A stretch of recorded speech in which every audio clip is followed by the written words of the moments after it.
Good evening, everyone. Good evening, President Carver, members of the governing board, Superintendent Finch, Mrs. Taylor, district staff, and our room full of special guests tonight. Tonight, we are celebrating a wide array of awards, from masterful Mandarin speakers to dominant athletes, dedicated teachers, and national scholarship finalists. We have a little bit of everything sprinkled in for you tonight. To begin, we honor a group of educators who have demonstrated their dedication to their profession and their students in their classroom every day. DVUSD is proud to recognize 8 new or maintaining nationally board certified teachers and 1 principal who completed her recertification work all while at the helm of her school. The certification process requires that teachers demonstrate standards-based evidence of positive effect they have on students' learning, aligned with the 5 core propositions. They must exhibit a deep understanding of their students, content knowledge, data use and assessment, and teaching practices. They must also demonstrate and participate in learning communities and provide evidence of ongoing reflection and continuous learning. Across Arizona, only 1,926 teachers have achieved this certification, and DVUSD is proud to recognize the work of our most recent National Board Certified and Recertified educators. At the end of this section, if we could have all of our National Board Certified teachers back to the stage for their group photo. I would now like to introduce our DVUSD National Board Certified team, DVUSD's Teacher Prep Coordinator, Stephanie Eubank, and Mountain Ridge High School teacher, Alexis LaDuca, to recognize this incredible group of educators.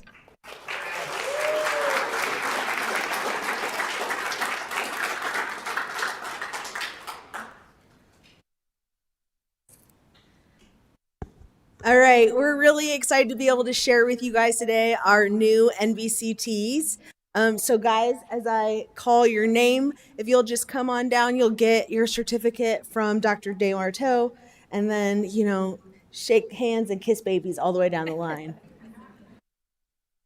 First up is Karen Padelford from Legend Springs Elementary. Karen teaches at Legend Springs with 25 years of experience and achieved her early childhood generalist certification this year.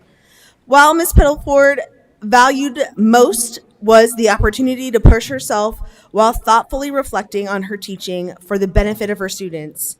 Her journey reminded her to value progress over perfection, and it has helped her become more intentional and responsive, ensuring that her students' individual needs are always at the center of her instruction.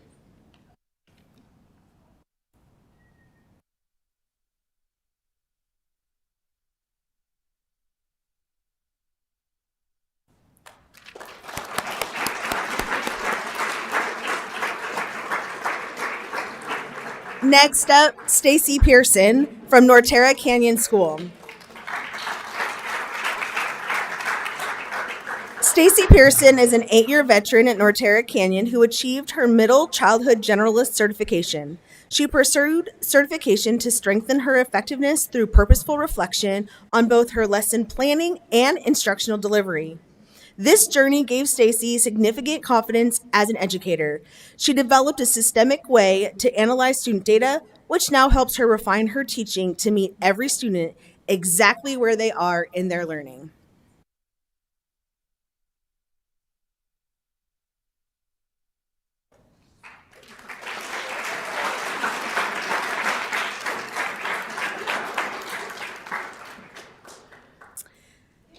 Mr. Tyler Taverdi from Norterra Canyon School.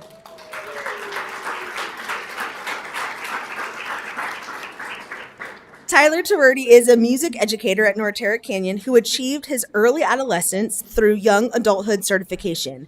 Choosing this path over a traditional master's degree, Tyler used the process to shift his classroom from a teacher-driven model to a student-centered environment focused on collaboration.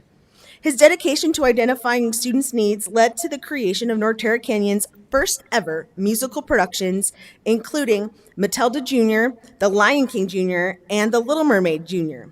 Through constant reflection, Tyler has nearly doubled the size of his choir program, proving that when an educator grows, their students' opportunities expand with them.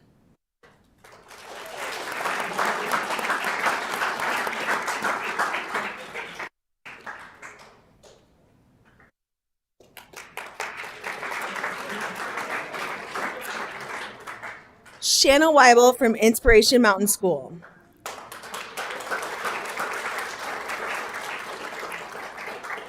Shanna is a newly achieved NBCT at Inspiration Mountain School, specializing as an early childhood generalist. While much growth came from the entire national board process, it was the fireworks at the end that made the entire thing so rewarding. She is recognized for her dedication to professional excellence and her commitment to the high standards of her school community. For Shanna, this journey was a way to ensure she is providing the best possible start for her youngest learners.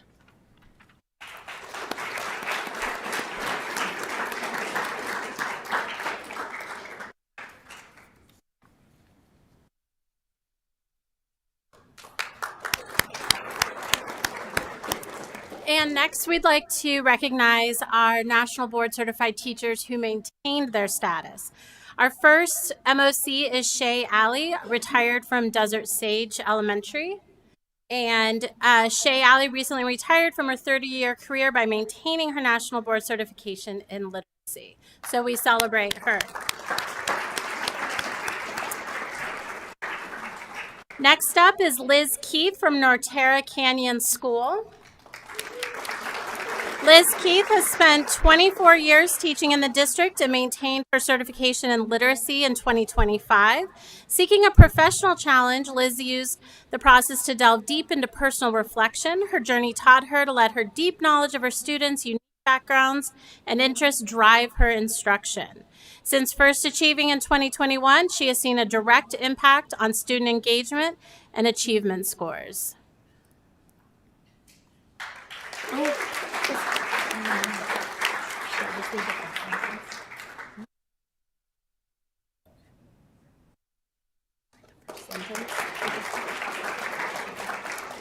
The next MOC we'd like to celebrate is Jessica Carriage from Sonoran Foothills School. Jessica has been teaching for 18 years and successfully maintained her certification in English Language Arts in 2025. Her favorite part of the process was the opportunity to truly slow down and reflect on her practice in a meaningful way. It shifted her thinking from did the lesson go well to what did my students learn and how do I know? Today, Jessica's teaching is more intentional and responsive to the individual needs of every student.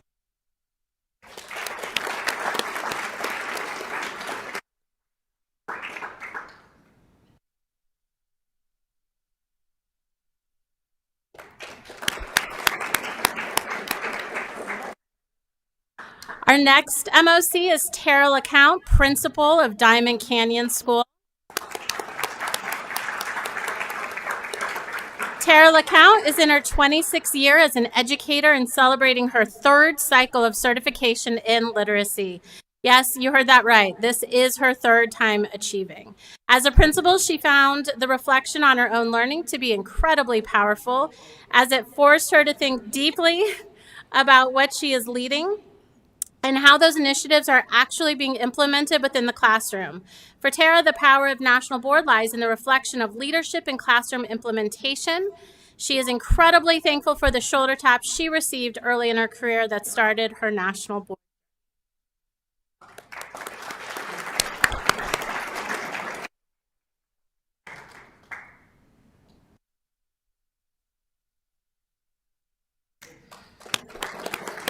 And our final MOC is Kyle Martin from Barry Goldwater High School.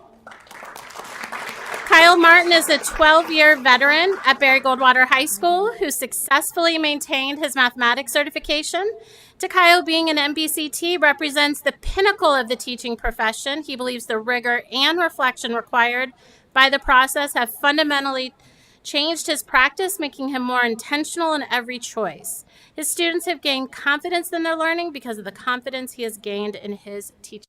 Congratulations, everyone.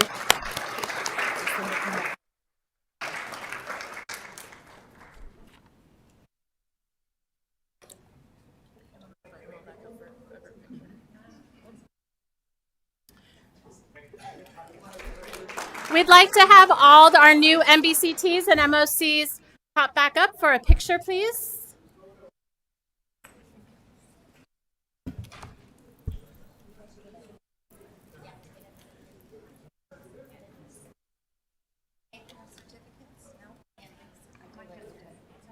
I guess we are.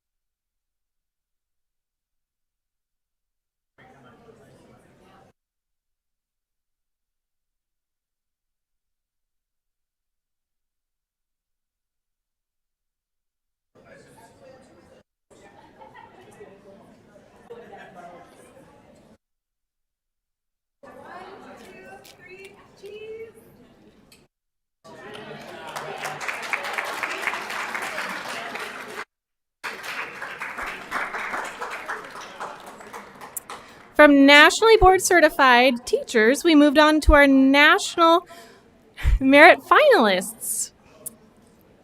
The National Merit Scholarship Program is an annual academic competition among high school students for recognition and college undergraduate scholarships. United States high school students enter the National Merit Scholarship Program by taking the preliminary SAT, or National Merit Scholarship Qualifying Test, known as the NMSQT, which serves as an initial screen for over 1.3 million entrants each year, and by meeting published program and entry participation requirements. Currently, over 1.3 million students in about 20,000 high schools enter the National Merit Scholarship Program each year. Some 50,000 entrants qualify for program recognition, and approximately 7,590 outstanding students receive scholarships for their undergraduate college studies. Finalists compete with other finalists within their state or selection unit for one of the 2,500 National Merit Scholarships worth $2,500. Winners are selected by a committee of college admission officers and high school counselors. DVUSD is proud to have 9 finalists this year, representing 4 of our 5 district high schools. Our first honoree tonight, representing Barry Goldwater High School, is actually off on a college tour herself, so she'll be recognized at another board meeting, but we did want to give a shout out to Felicity Burton.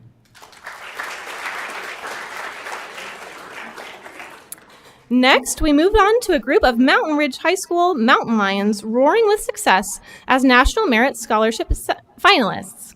Congratulations to National Merit Scholarship finalist Tin Young Lee.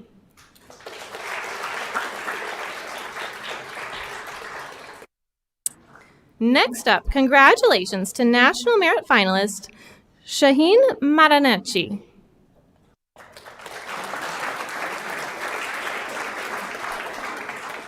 He stated, "I am honored to be a National Merit finalist. I prepped by reading daily news articles or literature, fixing my math gaps, and running a few times through the PSATs. The week before, I prioritized sleep rather than cramming everything into the last minute.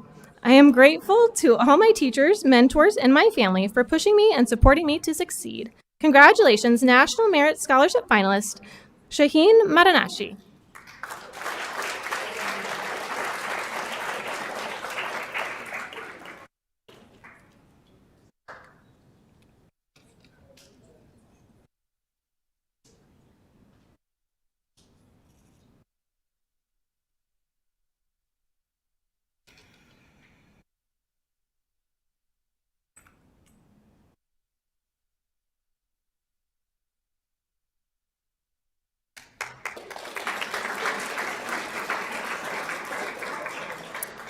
Next up, Connor Seagraves. Connor had a rather unique preparation for ensuring success on this test, explaining, "I got plenty of sleep. I slept at home, and I even slept at school." Congratulations to the National Merit Scholarship finalist, Connor Seagraves.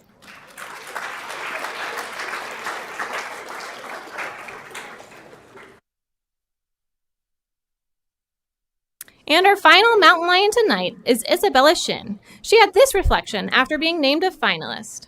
"I prepared for this award by asking questions for both the SAT and PSAT to my math and English sections to my school teachers, and my success is evidence that hard work is not in vain. Congratulations, National Merit finalist, Isabella Shin."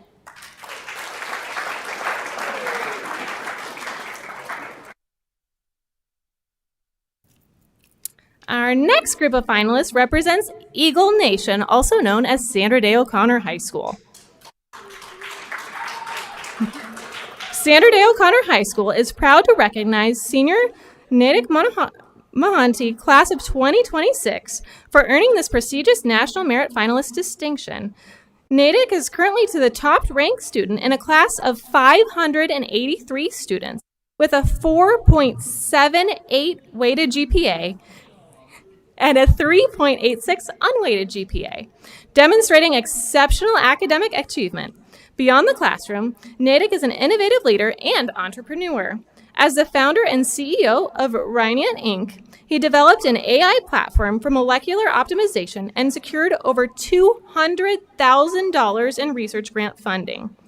At O'Connor, he's founded the Science and Research Club, creating a pathway for students to compete in the Arizona Science and Engineering Fairs, and established the Commission of Academic Excellence and Mental Health to support student success. Natick also serves on the City of Peoria Youth Advisory Board and has conducted research internships with Midwestern University and Arizona State University, focusing on environmental safety and public health. We are incredibly proud of Natick, his accomplishments, and congratulate him on this outstanding national recognition. Congratulations, National Merit Scholarship finalist, Natick Mahanti.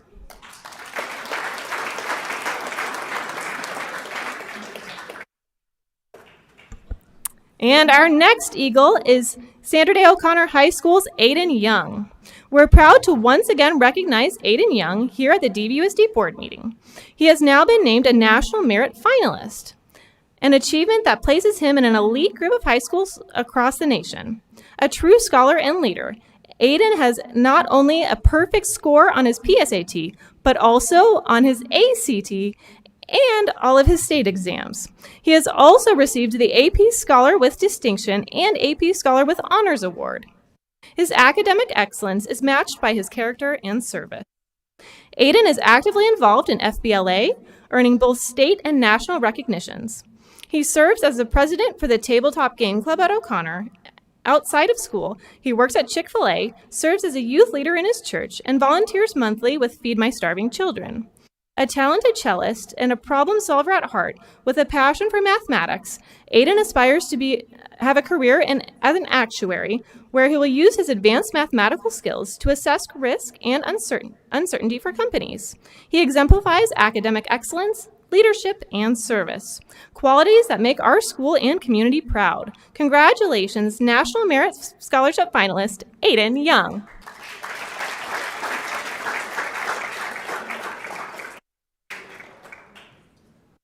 And our final finalist for the night is Sandra Day O'Connor High School's Elizabeth Young. Sandra Day O'Connor is proud to once again recognize Elizabeth Young tonight during this board awards ceremony. She has now been named a National Merit Scholarship finalist, placing her among the top students in the nation. Elizabeth is one of the students who is ranked first in her class, was a Flynn Scholar semifinalist, and is an exceptional leader in the state and national levels. She currently serves on the FBLA National President's Executive Council and is a two-time FBLA state officer, in addition to being the Director of Professional Development for the Institute of Youth Policy. She is also the founder of In the Ship, a college and internship resource platform created to support students nationwide. Beyond her leadership, Elizabeth is a bilingual book author, owner of a private tutoring business, a two-time speech and debate captain, a 3-year member of the OC swim team, and a member of the Teen Advisory Board at the Arizona Science Center. She has studied piano for 11 years and is fluent in Chinese. These are just some of Elizabeth's many accomplishments. Bright, innovative, and deeply committed to serving others, Elizabeth plans to pursue international business or economics with a minor in Chinese language. We celebrate her remarkable achievements and congratulate her on this well-deserved recognition as a National Merit Scholarship finalist. Congratulations, National Merit finalist Elizabeth Young.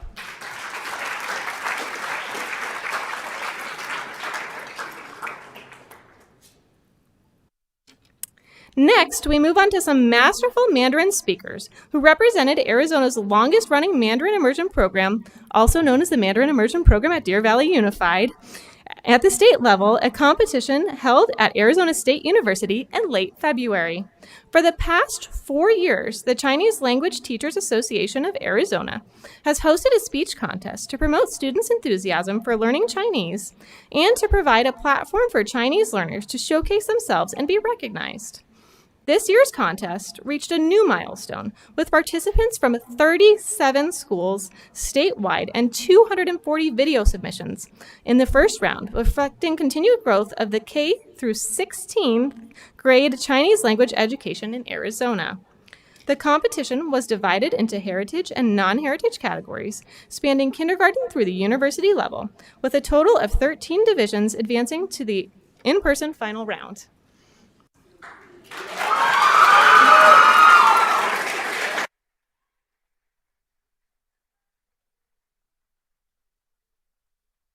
Nora had some pretty profound words for her first place finish. She said, "I prepared by practicing a lot so I could be really good at my speaking. I felt really happy when I won. I'm excited to do more speaking in front of people now that I know what it's like to be speaking Mandarin in front of other kids and judges."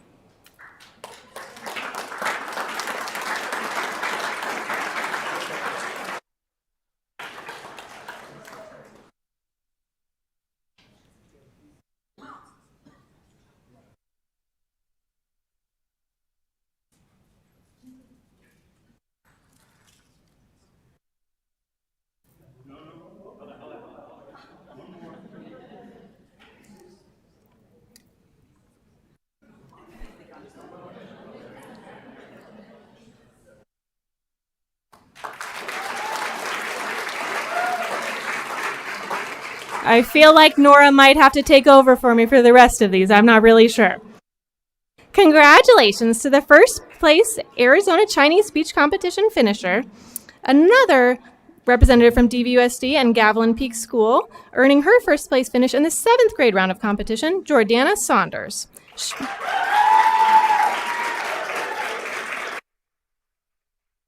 She had these words of thanks to give after her big win. "I want to thank Mrs. Wang for her help to get me this first place finish in the Mandarin speech competition.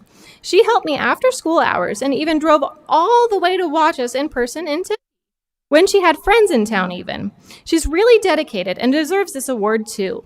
Congratulations to the first place Arizona Chinese Speech Contest for 7th grade winner, Jordana Saunders."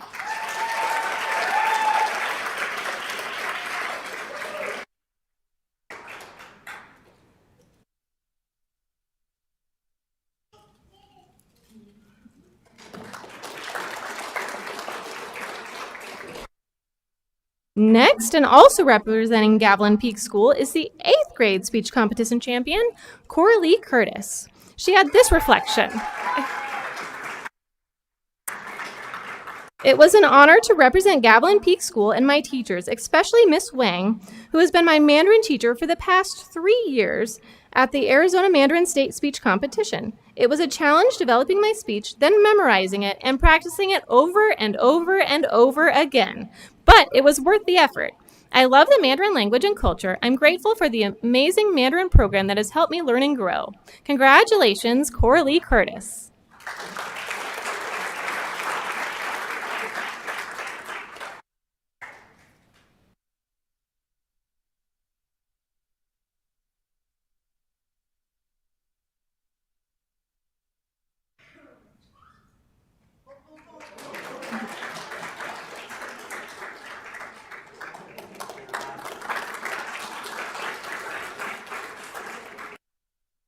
And finally tonight, for our elementary school students, another Gavilan Peak Firebird, 5th grader Elliot Chong. He had this reflection on his experience this year. "This is my 2nd year competing at the CLTA Mandarin Speech Contest. My speech highlighted life lessons that we can learn from Chinese stories. I am grateful for Miss Yu and all of the work that she did to help me prepare my speech. Congratulations, 2nd place finisher, the Mandarin Speech Competition competitor for 5th grade, Elliot Chong."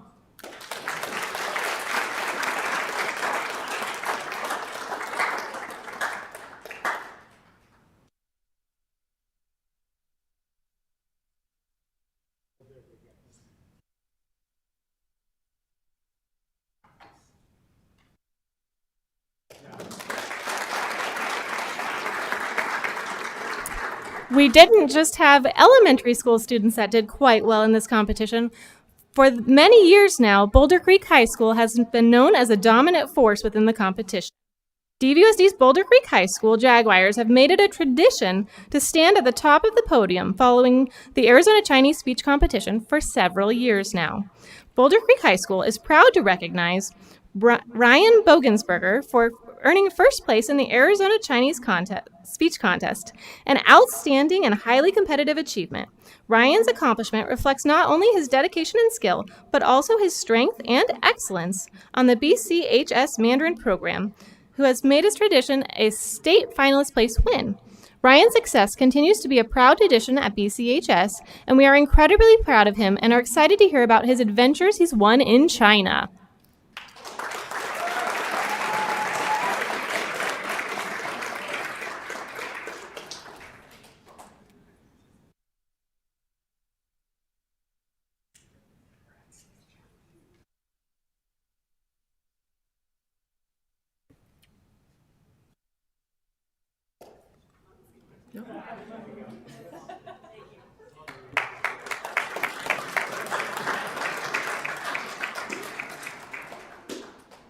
Boulder Creek High School's Mandarin program also had 3 students who claimed a 3-way tie for second place in this year's Arizona Chinese Speech Contest.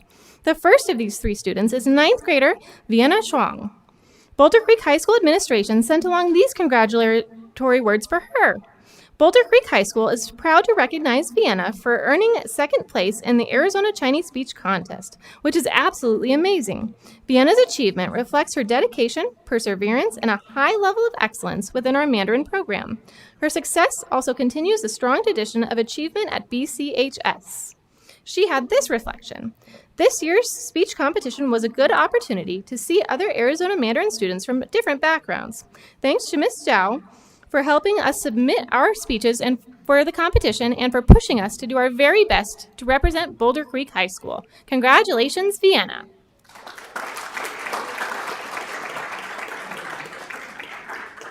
There's 3 of them, so we're going to read about all 3. Sorry, Vienna, you have to stand up here the whole time, or you can come to the side if you want. Our next second place finisher is Nelia Nyo. Boulder Creek High School proudly celebrates Nelia for her second place finish at the Arizona Speech Contest, an exceptional achievement that showcases both her talent and determination. She had this reflection on her hard work and her second place finish.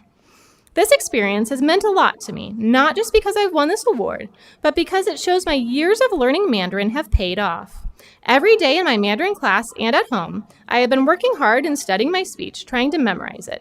I had help from my teachers and friends with tones to improve the more nitpicky stuff, which overall helped my confidence in my speech.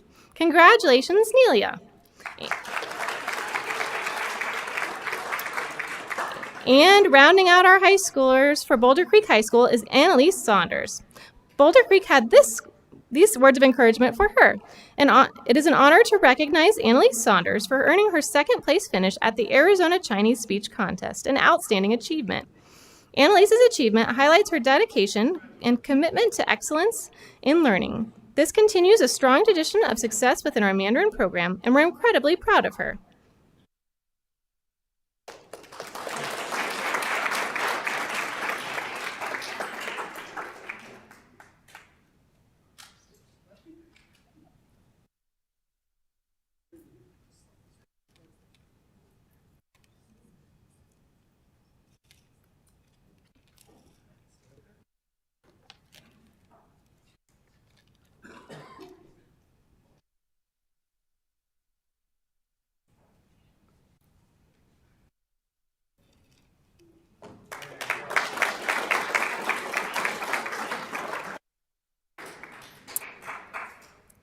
From the classroom to the sports stage, we now move on tonight to our students athletes who have given it their all this season. The first of these teams prove that they have created a culture of respect that is being noticed throughout the state, both on and off the soccer field. Sandra Day O'Connor boys soccer team was awarded the 6A Sportsmanship Award this season, and their coach, George Archuleta, had this reflection on their team's conduct throughout the season. I am incredibly proud of our O'Connor boys soccer program has earned this year's 6A Boys Soccer Sportsmanship Award. Creating a culture of good character doesn't happen overnight. We made a commitment as a team from day one that our school this year would make it a goal to be a class act on and off the field, from whistle to whistle. We focused on what we called the Zone 1, us, understanding that everything else would be a distraction. If we didn't agree with the referee's call, or if we felt like our opponents were coming at us in a way that wasn't with integrity, we didn't focus on those areas we couldn't control. Those areas we considered zones 2 and 3. We stayed respectful and focused on what we could control, our attitude and our effort. We committed to practicing the mindset daily, huddling up and reminding each other at every training session, respect, integrity, humility, and teamwork in every drill, every scrimmage, and every moment of match days. Mentally, we prepared to stay totally engaged in our performance, leaving distractions out of our minds and staying true to our standards at every game. We played with heart. We represented our program and our school with class and kept attention to detail, attention on the goal of doing what was right, not just what was easy. At the end of each match, our team captains invited other teams to join a group huddle, regardless of the outcome. It was a player-led mutual act of respect, and every team we asked participated, making it a memorable tradition. I was blessed to work alongside a dedicated team of staff and parents committed to excellence and consistency. Additionally, I appreciate the players who consistently demonstrated integrity, professionalism, and sportsmanship throughout their participation in the practices and games this year. Congratulations to the 6A Boys Soccer Sportsmanship Award winners, Sandra O'Connor High School Boys Soccer Team.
For a third consecutive season, the boys basketball team Eagles proved their consistency, compiling 20 wins while facing nationally ranked opponents and competing at a high level at invitationals across the Western region.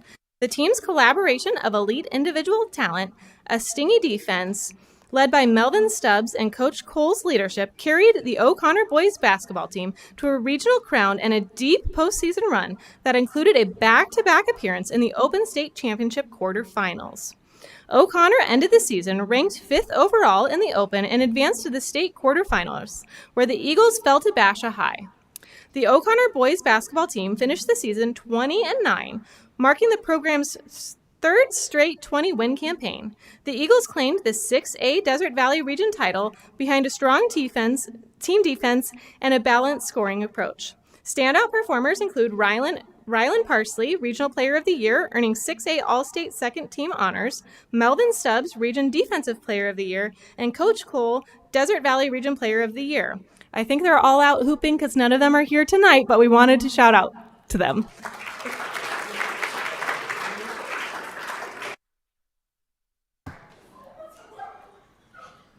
You can tell these girls are excited for the photo. Making another impressive run at the Girls Open State Championship are the Lady Eagles of Sandra Day O'Connor High School. In fact, Max Prep just today ranked the team number 50 on the top 100 basketball programs in the nation.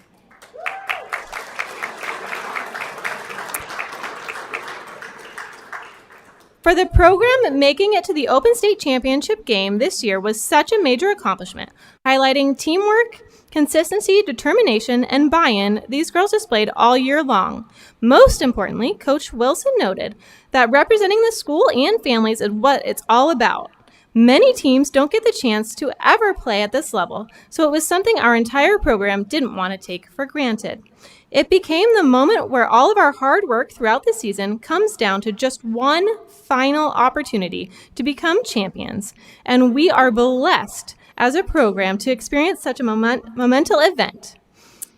To prepare for the Open Tournament, the team spent a lot of time studying film on their competition, breaking down player styles, habits, and schemes as a coaching staff, then translating those messages and details to our players. Providing confidence to our players is such a big moment, we tend to forget how much work we have put in to get to this particular point. Mentally, making sure every player on our roster felt confident and well prepared going into the game was extremely important to our staff. Lastly, our village.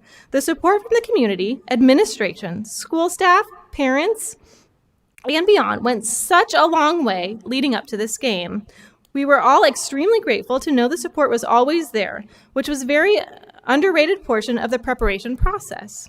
Congratulations to the Open State Girls Champion Basketball runners-up, Sandra Day O'Connor High School Girls Basketball.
From the mats to the hardwood to the stage, the Deer Valley High School Cyhawks have given it all their season as well.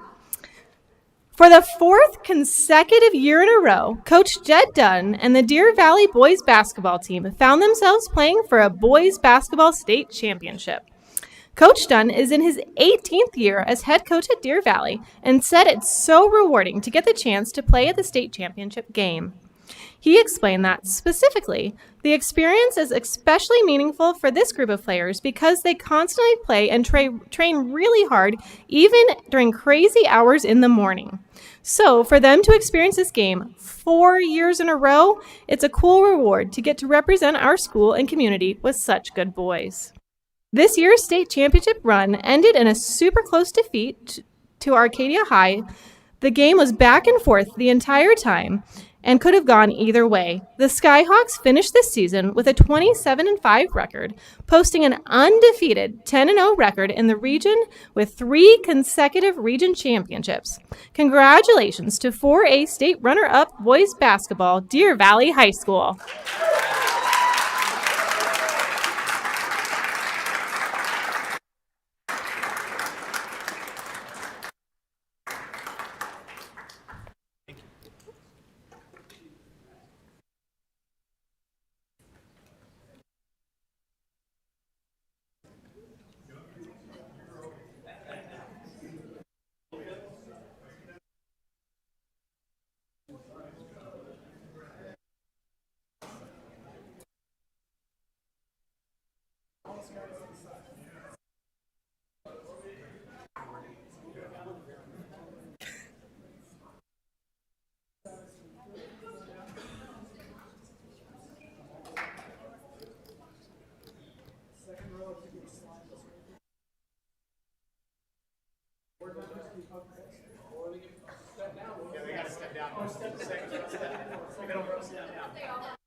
Moving on to the mat, as shown by the photo now on the screen, is a dominant wrestling force not to be messed with.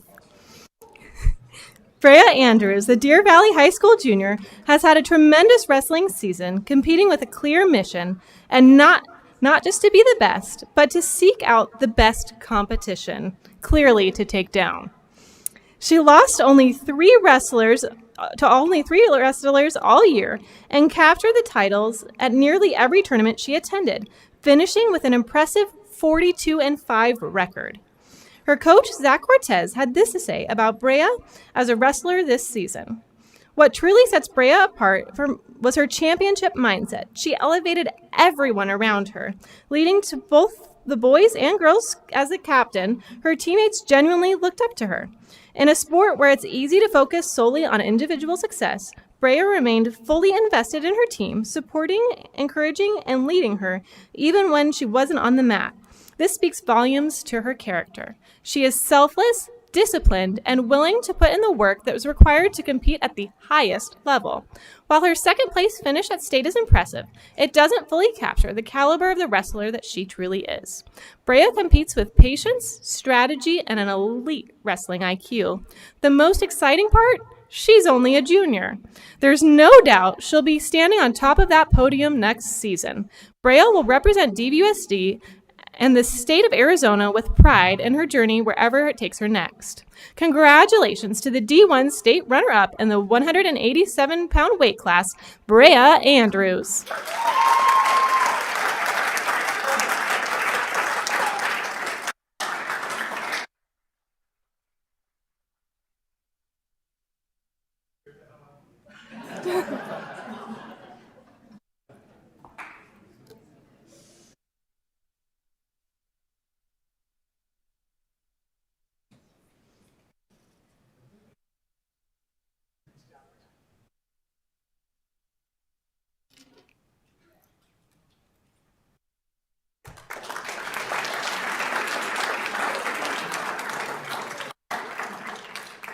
And finally tonight, we honor a team making a name for themselves on the national stage level again.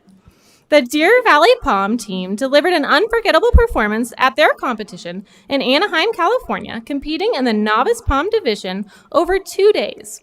After finishing day one in third place, the team showed true determination by spending the evening in their hotel room refining corrections and pushing each other to improve. They returned to the floor for their finals with focus, heart, and resilience, giving everything they had. Their hard work paid off, and they rose to claim first place, earning back-to-back national championships for DV Palm. Coach Jessica Whitson had this to say about her team this season. This team's journey is about so much more than that title. They demonstrated what it's meant to overcome adversity, stay committed to excellence, and never give up. We are incredibly proud of these athletes, not just for their victory, but for their dedication, growth, and countless hours they've invested throughout this season. To close out the night with some energy, we thought we'd share with you the video that won them the national championship for their performance.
Congratulations to the Novice Pom National Champions, Deer Valley High School Pom Team.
That concludes tonight's jam-packed ceremony. The regularly scheduled board meeting will begin at 7 p.m.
Start this too. Thank you. Yeah, I always have to record at the beginning between the words. So, and Everyone else stays muted until the meeting. yes, yeah. And you've got that slide up saying we're going to start shortly. Okay, thank you. All right, thank you. All right. Regular Governing Board meeting Tuesday, April 7th, 2026.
I'd like to welcome everybody out tonight to the regularly scheduled meeting of the Deer Valley Governing Board.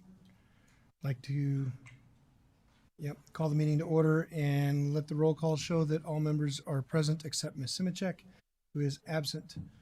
Dr. Zurbach, could you lead us in the Pledge of Allegiance, followed by a moment of silence?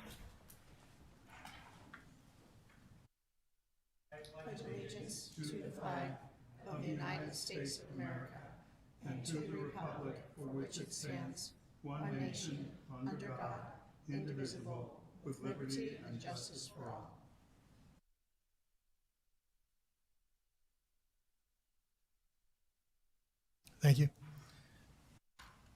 I have a motion to adopt tonight's agenda? So moved. A second? Second. All those in favor? Aye. Aye. Any opposed?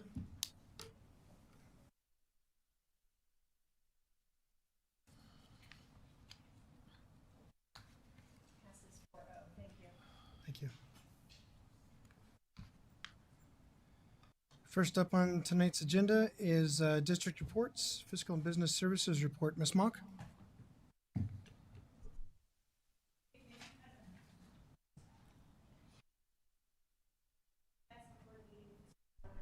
Travis.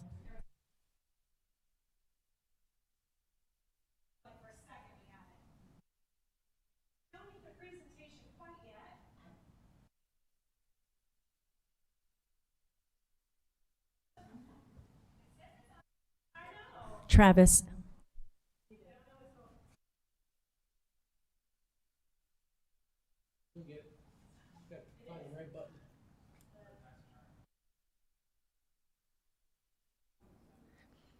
Test.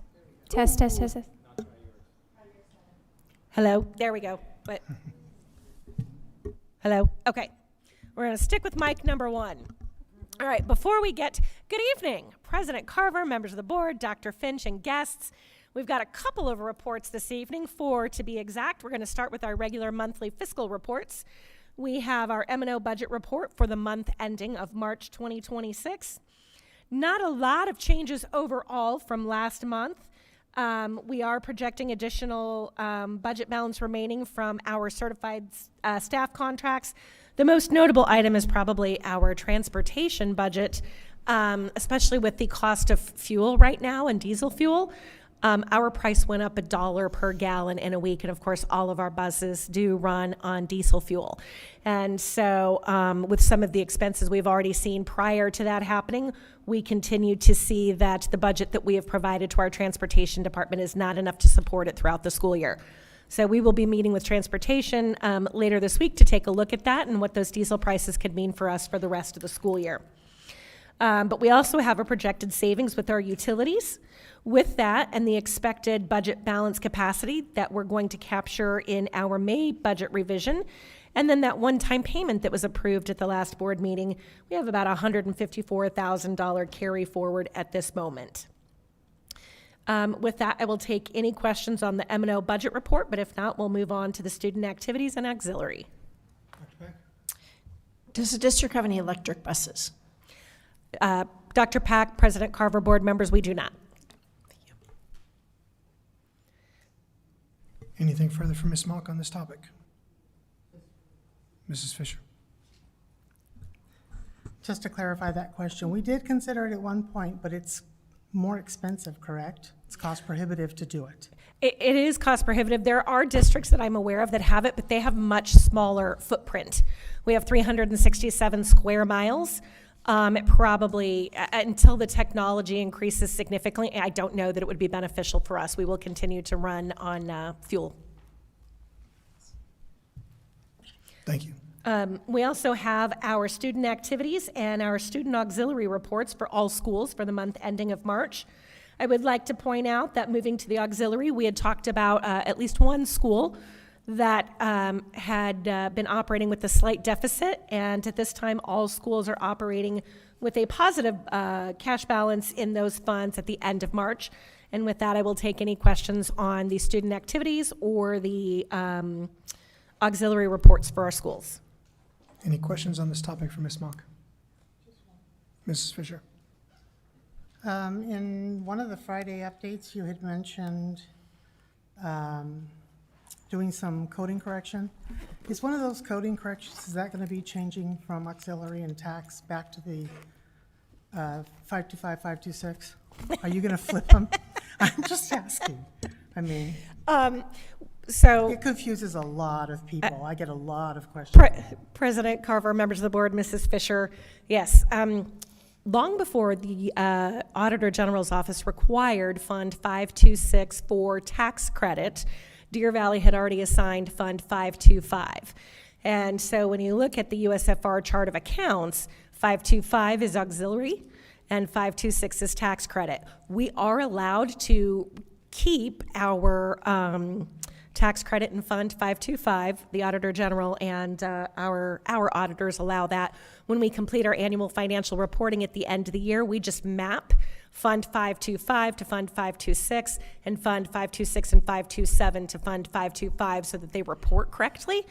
I think in the prior meeting I mentioned that we are going to be doing a complete account code overhaul next year by adding the course and project. So I don't want to tax the staff or the schools too much in 1 year, so we will look at that in a future year. But I do have an auditor friend, consultant, that says every time I mention it and say Deer Valley's different, she does say just change it. And so that will be on the horizon, but certainly not quite yet in 26, 27. Thank you. Anything further from Ms. Mock? Anything more from you, Ms. Mock? One more report then, if we have all the questions for the financial reports.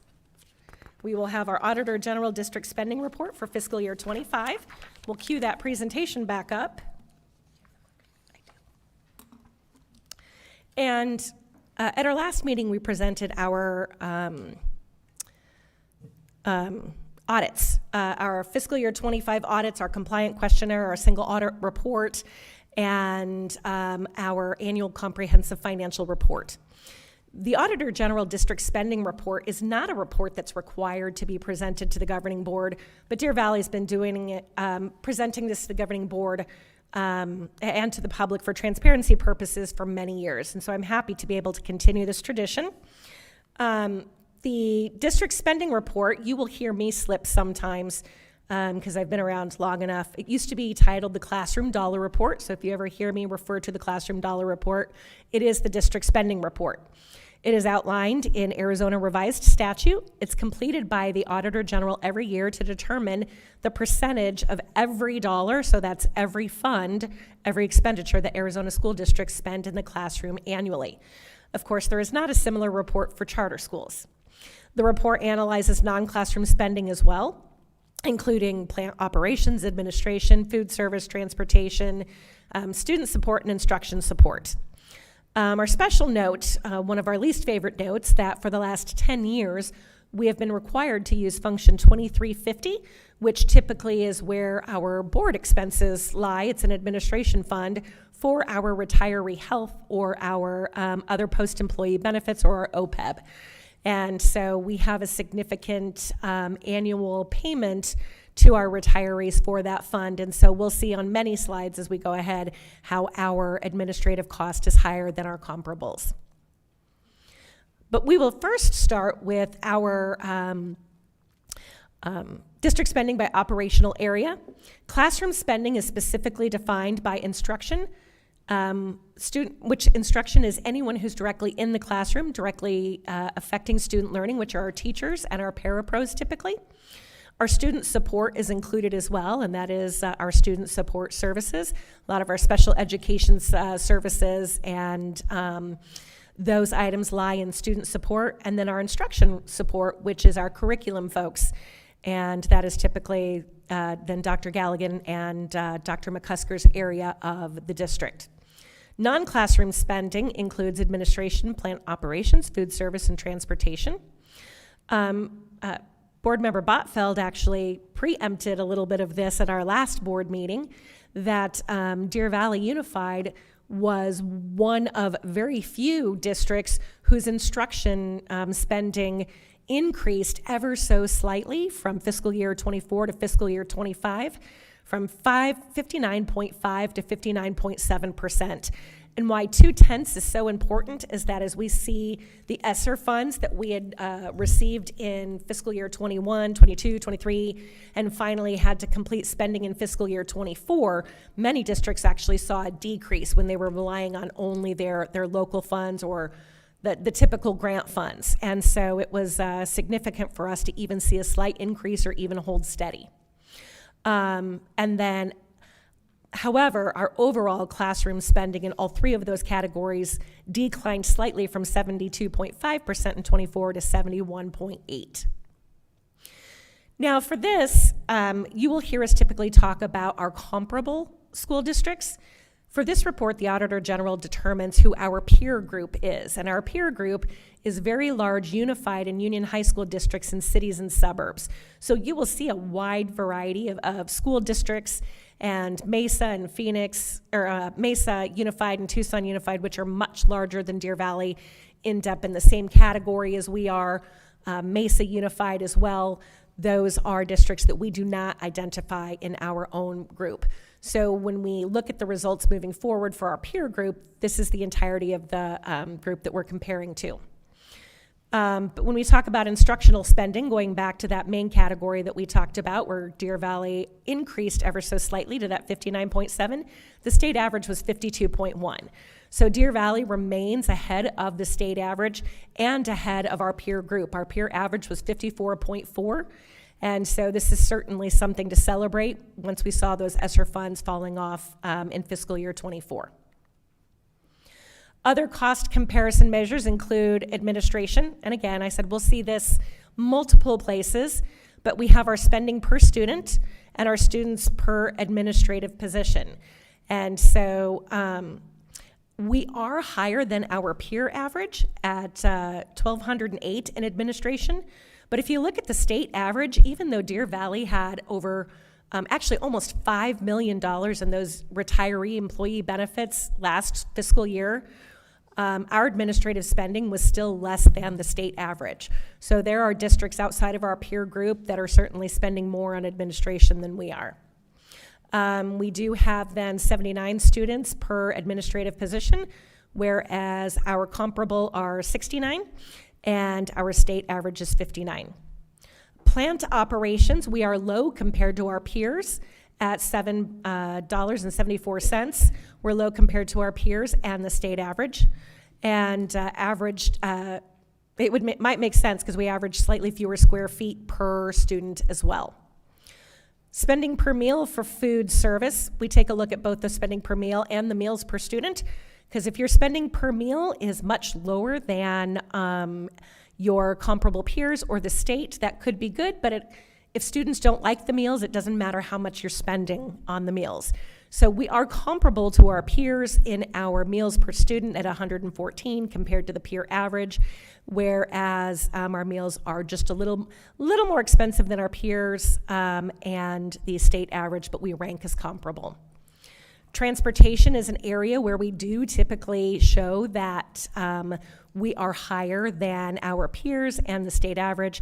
But again, as we mentioned in the previous report, we have 367 square miles. We are the largest district in land size for Maricopa County.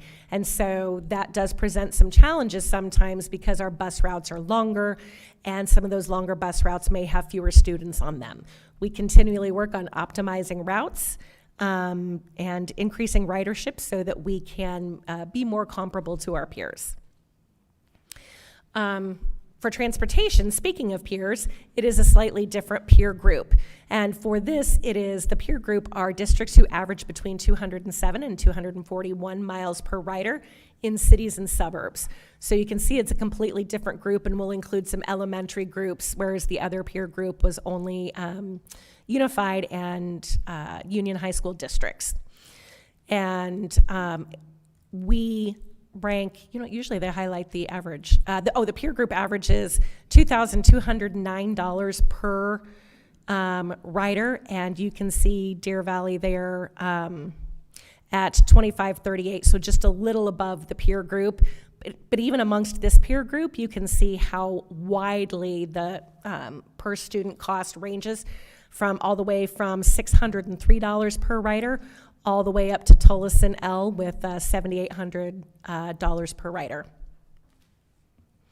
Student achievement, this is one of my favorite slides, and in many of my presentations will repeat over and over again that even though Deer Valley spends typically less per student, mostly because we receive less per student, our student achievement ranks above our peers and our peer group and state averages. And so looks a little bit better on this slide. So you can see our district in the gold, peer group in the light blue, and statewide in the dark blue. And for all categories, for math, ELA, and science, the district ranks above our peers and the statewide averages. And for this group, our peer group, is unified school districts with poverty rates of 13% or less. So it looks at socioeconomic status for this peer group to determine who we are compared to. The report also includes 5-year trend data for all of the categories.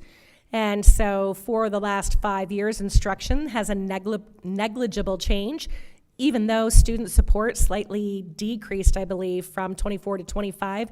There's still a 0.5% increase over the last 5 years, while instruction support decreased 0.4%. The largest increase is in administration at 0.6%, but 2 years ago, our OPEB liability was about $3 million, whereas now it is almost $5 million. I think our total liability through the end of the program at this point is estimated at $55 million, so we're not going to see that decrease anytime soon.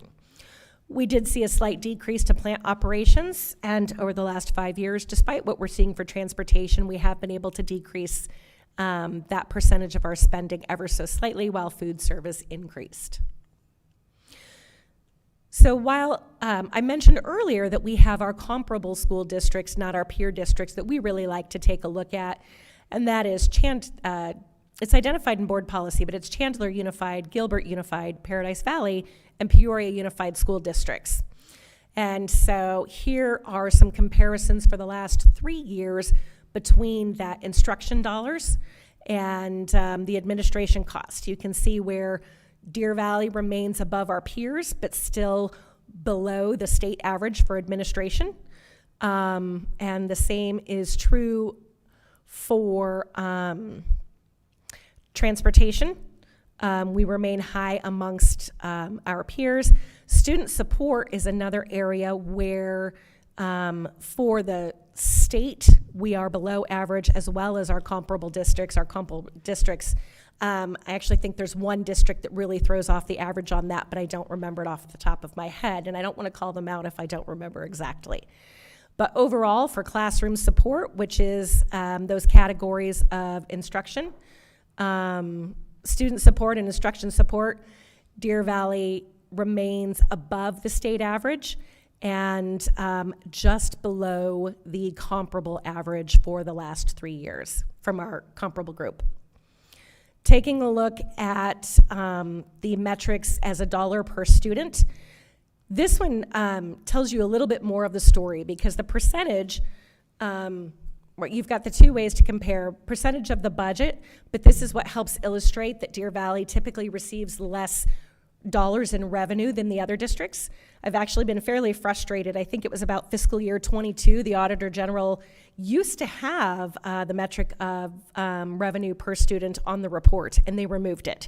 So it's not as easy for me to point out and say, that 52.7% for Deer Valley, means a little bit more than it does for some of the other districts. They're spending, we spent $11,385 per student in 25, whereas our comparable district spent $11,871. And so classroom dollars specifically were $69.52, and you can see as you go down the list, our administration is high, again, for the comparable average, but low for the state average. Transportation remains high for the comparable average, but if you look at the state average per student this year, we're actually below the state average. Student support, we continue to remain, when you look at it dollars per student, remain below the state and the comparable average. And we also take a look at, the report talks about a comparison of our teachers, our staff to teacher ratio, which is a function of the Auditor General's office that's a little different than, say, the classroom size that we advertise and what we staff. We'll have teachers say, there's no way, I've never had a class of 16.3. Well, the student to teacher ratio means every teacher. It means reading specialists, intervention specialists, all of those teachers that are PE teachers, music teachers that don't necessarily have a classroom, a homeroom class, but are teachers on campus. So those are added to the ratio as well. And so with that, Deer Valley has about 16.3 teachers or students per teacher, and a huge increase to what we calculated as our average teacher salary last year, from $62,950 to $68,349 from 24 to 25. A slight increase in our years of service from 12.3 to 12.6. We are higher than the state average, but slightly lower than our comparable district average for our average years of service. Taking a look at administration, plant operations, food service, and transportation again when it comes to cost per student. We've got that 1208 cost per pupil for administration, 79 students per administrator, which is higher than the state average and slightly higher than our comparable district average. Plant operations, we saw that has overall slightly decreased, and so relatively steady though at from $7.76 in 23 to $7.74 in 25. The square foot per pupil changes. Our square footage hasn't changed since 23 when Inspiration Mountain opened, but certainly our amount of students have as our number of students decrease. Food service cost per meal is about $4.34 compared to our comparable. We have that 114 meals per student. We can compare that to the state of 139. So we do serve fewer meals, but we spend a little bit more money on our meals than the state average. And there are a lot of factors that could go into that as well, such as the location of your district and how many students are on free and reduced lunch as well. Transportation cost per mile, we already talked about, that we're about $9.13. And the current state average is $6.47 per rider. So our conclusions for this, and I said it once and I'll say it again, and you'll hear me say it again probably by the end of the year. Deer Valley continues to outperform the state and comparable districts while spending less per student. Deer Valley compares favorably to the state and peer districts for instructional spending specifically. The greatest continuing factor impacting our administration costs per student is that retiree insurance. Not all other districts have it, and despite this, our administration cost per student is comparable and lower than the state average, despite that nearly $5 million a year expense. Meals per student increased for a second consecutive year, and we will continue to note that opportunities exist within our transportation and transportation operations, and we continue to explore efficiencies for cost per mile and cost per rider. And with that, I will take any questions on the district spending report. Mr. Botfeld? Could you define plant operations for me? President Carver, Mr. Botfeld, Dr. Finch, and guests, plant operations, we define that in our chart of accounts as facilities. So it's our facilities department, it's our grounds department, it's mowing the lawn, it's fixing the plumbing, replacing the filters in the HVAC systems, repairing the HVAC systems, all of those things that wonderful team does. Dr. Pack? Would the retirement and retirement component that is unique to our district, would that eventually become lower due to attrition? President Carver, Dr. Pack, Dr. Finch, and board, yes, it will. I do believe it was 2008, if memory serves correctly, or right around there during the Great Recession. We stopped the benefit for any staff that were hired, and then we also put in a clause that you had to not only be hired before that date, no one who was hired after that date was eligible for it. You had to then work at least 15 years in order to be eligible. Even with that, I think one of the great things about Deer Valley is that we have significant retention, and people like to hang around, like, I call it our own small town, and so we still have quite a people that qualify, and it will start to trickle off in the next few years, but part of it is that the amount that we pay is based off of our local annual amount for benefits as well. And so as we're seeing 10-11% increases in healthcare, the amount we're paying per year is going up, even as folks start to trickle off as well. And so we do have that study annually, and the last one that I saw was our entire benefit for the next several years till it trickles off to nothing will be about $55 million. Thank you. Mrs. Fisher. I'm not going to touch that one because Glendale, a lot of other hit by the same thing, and it was 2008 that caused it.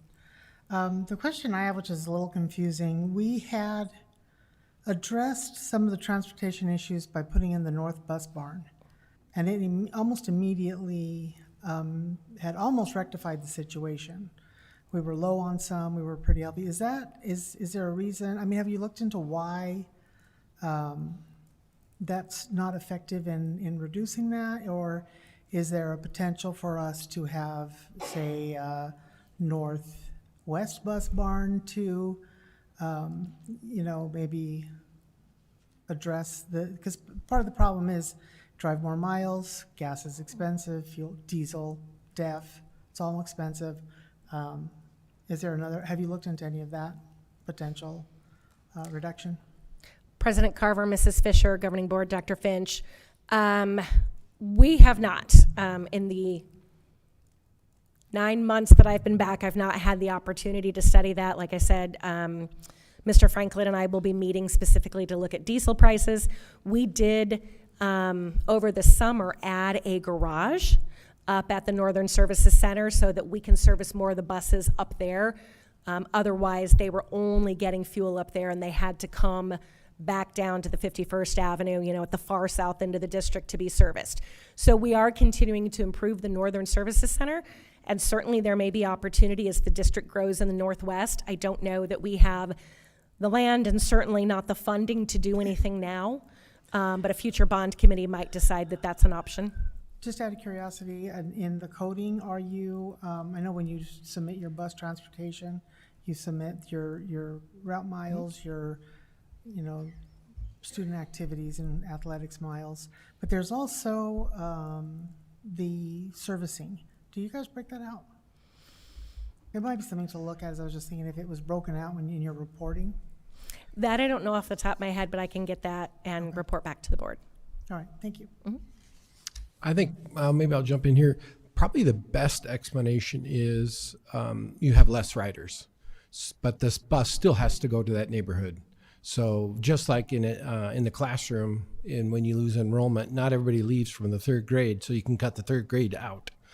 So same concept with bus riders. As soon as you start losing more bus riders, that bus still has to make those same laps. So that's probably the number one factor for the cost rising. If I heard you correctly, the garage that was approved for the northern facility, that just went into effect last summer, correct? That is correct. I think it was finishing up right as I was coming on. So the numbers that we have then don't really reflect a whole year's worth of use of the availability to not have to drive all the way back down. Next year, we might be able to see a better impact. President Carver, that is correct. Okay. I mean, it wouldn't show on our route miles because we're only tracking the route miles specifically where students are on the bus, but certainly in our fuel prices and our fuel costs and things like that, it should decrease those. And of course, this was for fiscal year 25. Although if we're looking at the M&O budget report, the transportation costs, I don't think we're going to see the fiscal year 26 look any different, just because, this year part of what we can attribute it to is some of the escalating gas prices, but that happened later in the school year. And so we will just have to look at that entire budget and start to break it out a little bit differently for tracking, just to make sure we know where we're not hitting the mark when it comes to budget or in our routing, or maybe it's just how expensive it is to operate buses in Deer Valley or across the state. On the OPEB piece, do we know, just for general informational purposes, have we looked at what our administrative dollar is if it were taken out, so that if we wanted to compare ourselves to districts that don't have that liability, where we sit? We can. There are only 2 districts in our comparable that have the OPEB liability. One of them is PV. I do have their number. It was $750,000 last year. In '24, it was about $980,000. They are getting to the end of life. The other district is Peoria, and that's the reason I didn't have it in there, is because I didn't have the number for Peoria. But for fiscal year '24, it was under $2 million for Peoria. So we definitely are double, triple what the 2 comparable districts that have that OPEB liability have. And so I guess what I'm asking, and maybe you could put it in the Friday update, is right now our administrative cost is $1,208 with OPEB liability. I'm wondering what the dollar amount would look like if we were to subtract that out, just so that we could compare apples to apples, since most of the folks that are in the peer group don't have that attachment. President Carvel will get the information from Peoria and include all 5 districts in the Friday update, not just ours. I appreciate that. Thank Ms. Mock. Ms. Mock, anything else on this topic? No. Thank you for the presentation. Appreciate it. Anything further? No? Okay. Next up, item 3B, DVUSD teacher prep and mentoring supports. Ms. Moffitt, you have something for us tonight. The whole team. The whole team is coming up.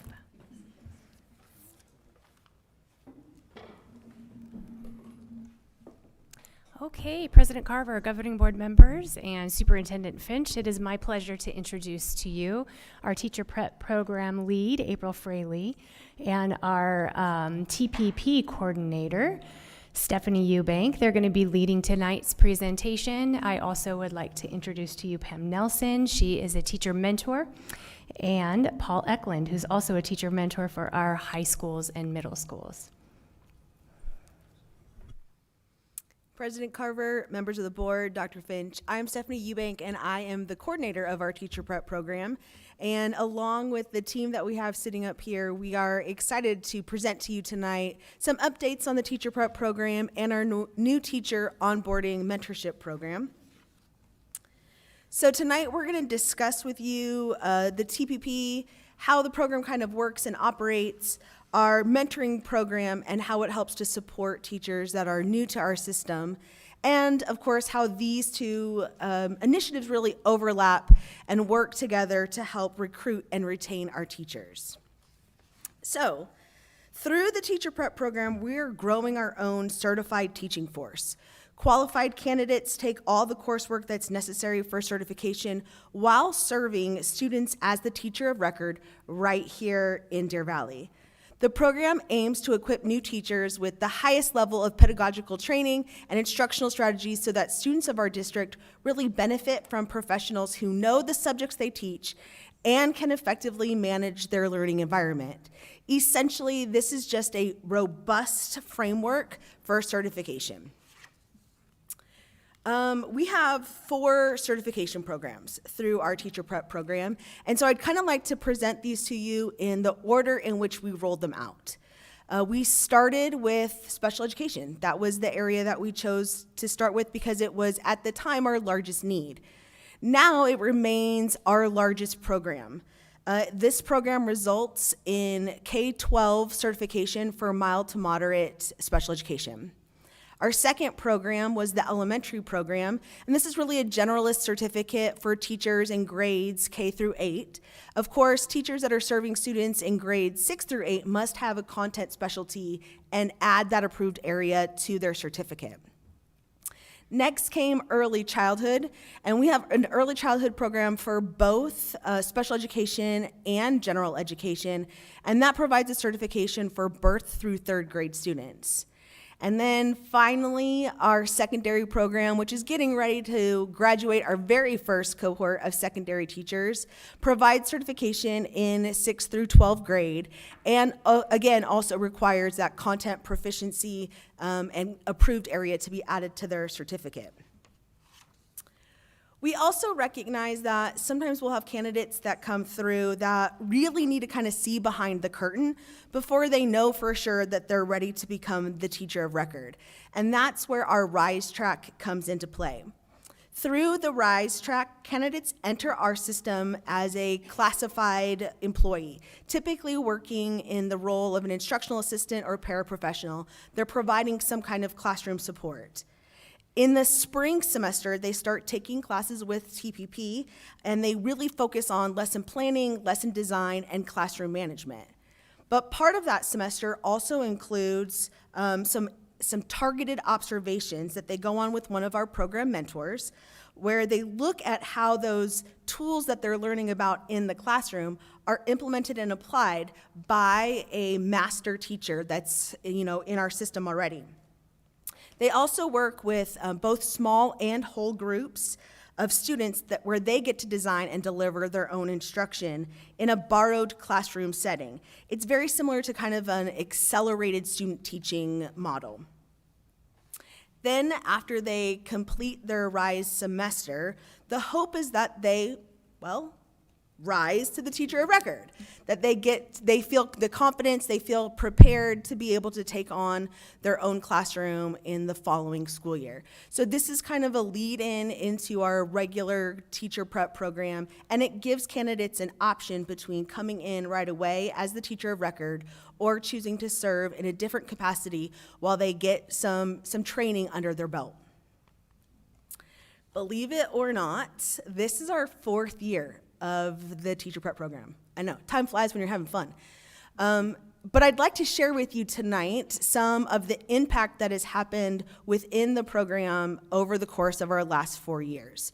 So just starting right now with the current teachers that we have that are serving in our classrooms while also still taking classes through our program, we have 5 early childhood teachers, 22 secondary teachers, 28 elementary teachers, 49 special education teachers, and right now our RISE cohort has 7 candidates that are preparing to seek employment as a teacher for next school year. Those are just the teachers that are currently in our program. However, we've already graduated 5 cohorts of teachers, which is pretty cool. So we've actually already had 39 special ed completers come through our program and 15 elementary completers. So if you're doing the math on all of that, that's 165 total positions that have been filled by the teacher prep program. And when you look across our system, 37 schools have had at least one TPP teacher on their campus over the course of the last 4 years. These numbers really demonstrate that the teacher prep program has made a measurable district-wide impact. And while other districts are struggling to fill some positions, particularly hard to fill positions like special education, that's not what we do in Deer Valley. We create our own solutions, and this is just one example of that. The program has brought well-prepared teachers into our classrooms while continuing to build a strong, sustainable pipeline for future recruitment. And that's not just me saying it. I actually have some credible third-party, people to back me up on this. We used our TPP alum to really get some valuable insight into the program. So this spring, we engaged our TPP alumni to participate in a focus group where we could learn how the program helped to prepare them for their current role, where there might be gaps in our programming and in our training, and why these teachers who could choose to go to any district in the state choose Deer Valley. Because we've only had 2 groups complete so far, we've had special ed groups and elementary groups, that's kind of how we broke up our people. We broke up the focus groups specifically into their certification area. But we noticed some trends that came out across the board. In the special ed focus groups, our teachers said that they felt very prepared writing IEP, which wasn't a terrible surprise to us because that's a huge focus of their first semester is just developing the IEP and being able to confidently facilitate those meetings. But then they also shared with us that they feel very competent in navigating special education kind of as a whole. There's no part of it that they're particularly afraid of anymore. And so that was pretty exciting. But I think one of the most important things that came out of those conversations was that these teachers felt particularly connected to the district. When we looked at the elementary focus groups, we saw some similar things. The elementary teachers felt particularly prepared in the area of literacy instruction. Again, not a surprise when 1 year out of their 2 years in the program is completely focused around literacy instruction. They also shared that they felt very confident in their ability to design and deliver instruction, and they also shared that they had a strong connection to the district. This connection to the district that kind of came out from our alum, we really attribute to the fact that all TPP classes are instructed by experts in the district. These are people who not only know the content as practitioners, but they know Deer Valley, they know the curriculum, they know our platforms, they know the Deer Valley way. And so as they're instructing on pedagogy and management practices, they're also sharing about what we do here. And so the learning curve for new teachers in our TPP program is just very accelerated. But one of the things that really emerged as a dominating trend when we asked these TPP alum why they stay here and why they felt successful here, and that difference maker was mentorship. This was something that came out of every single one of our focus group participants. They all said that their mentor coming to visit them in their classroom was the game changer. And as they were developing their own instructional practice and really their own identity as a teacher, knowing that they had their mentor to be able to call on, to be able to lean on, to be able to get immediate, timely feedback from was really the thing that made the difference for them. Many openly admitted that without their mentor, they aren't sure they would have made it through their first year of teaching. So the value of our mentor team really cannot be underscored. And to help give you a clearer picture of just how important this mentor team is, not just for our TPP teachers, but for all of our teachers that are new to the profession and new to our district, I'm going to pass the presentation on over to April Fraley, our coordinator of personnel development. Thank you. The mission of Deer Valley Unified School District Teacher Induction Program is to provide a continuum of professional support by recognizing and valuing teachers' strengths and well-being in order to develop and retain extraordinary teachers who impact student learning through positive classroom environments. Our DVUSD mentor team supports a wide range of teachers that include new to profession, second year, as well as new to Deer Valley teachers. Last year, we added a more targeted focus on teachers that are new to Deer Valley, but are not new to the profession, to help assist them with their transition into the district. This year, we have expanded our efforts to include the support of student teachers that have been placed now into our system. Our onboarding begins with our mentor team delivering a pre-service that is designed to onboard all new hires and to help ease them with their integration into the district before the school year even begins. Our mentor team then conducts classroom visits to include check-ins, instructional feedback, modeling, as well as encouragement. Our teams also facilitate ongoing professional development every month for new teachers, as well as quarterly sessions for second year and new to Deer Valley teachers. This helps them to not only grow within their profession, but also allows them the opportunity to connect with others in their cohort. Our mentor team connects new staff with vital resources, as well as bridging the connection with curriculum and PLC coaches, while supporting the alignment that's happening on their campus with their individual initiatives. This year, we provided an opportunity to RISE candidates as well as student teachers to participate in mock interviews where they were able to receive real-time, immediate feedback from some of our campus administrators. And now I will turn it over to Pam and Paul to share in more detail about the day-to-day life of the mentorship program. When you work with as many unique educators as we do, you learn quickly that there's no one-size-fits-all Mentor Handbook. Because their needs are so diverse, our team has to be incredibly adaptable to support for their individual growth. It all starts with building a foundation of genuine relationships and trust. We operate like the ultimate Swiss Army knife. We pull out whatever tool we need to help them succeed. Here's a look at what we do. As we support our educators, it all begins with our number one priority, building relationships. From the very first hello at orientation, we're laying that groundwork because trust is the ultimate tool for mentors. We intentionally make it personal. Our favorite metric is when we walk into a teacher's classroom and they look and smile and say, "We're so glad you're here." Then we know we're doing something right. We all know teaching is tough. These new teachers have a million things coming at them from every direction, and a mentor's goal is to be their safe harbor. We understand the emotional roller coasters of first-year teachers, especially in early October, when the realities of the classroom really hit hard and they enter the disillusionment phase. We step in heavily to provide them the support that they need to survive that. At the end of the day, whether a teacher is new to profession or TPP or a transferring new hire or even a student teacher, our goal is always the same.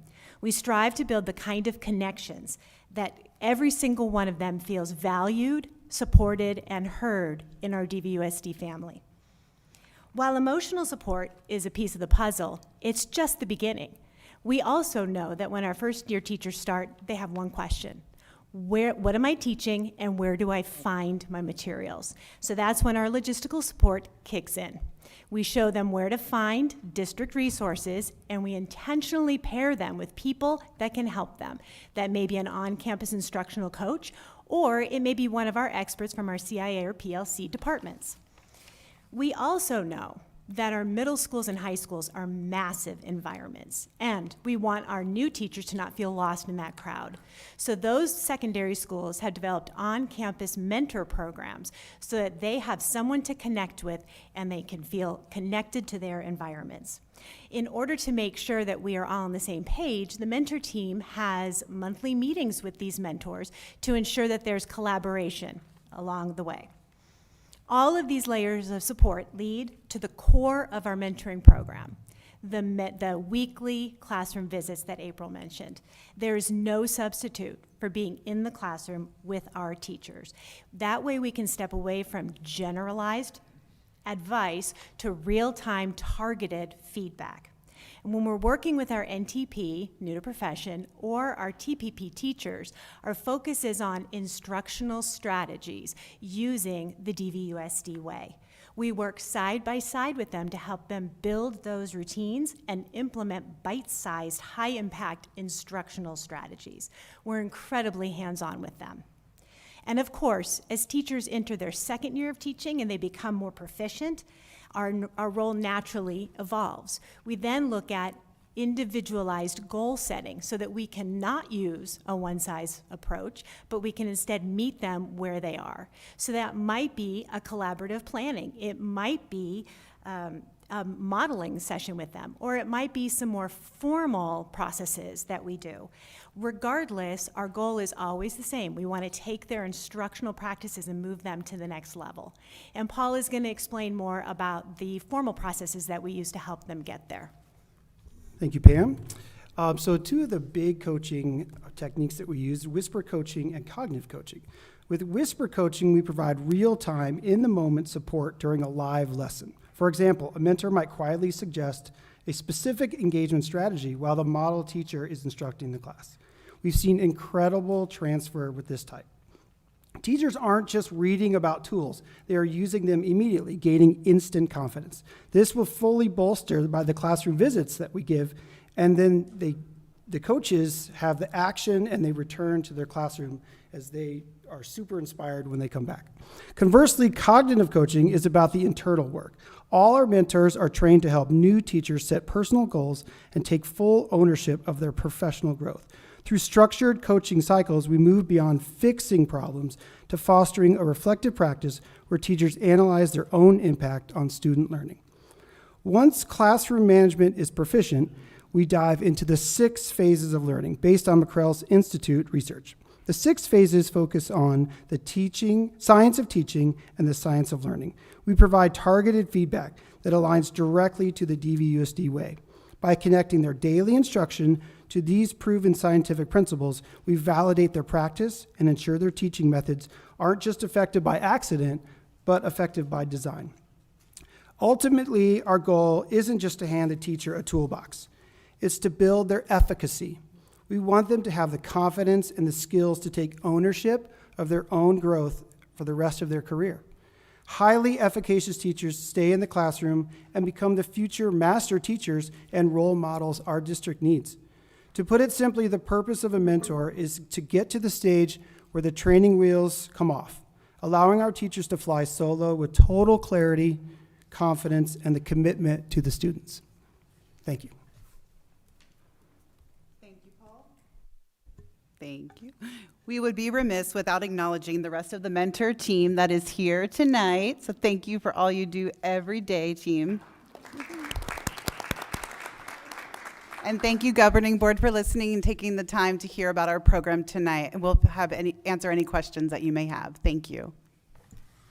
Questions for the TPP team? Dr. Finch. Is this program free? And what do I get at the end?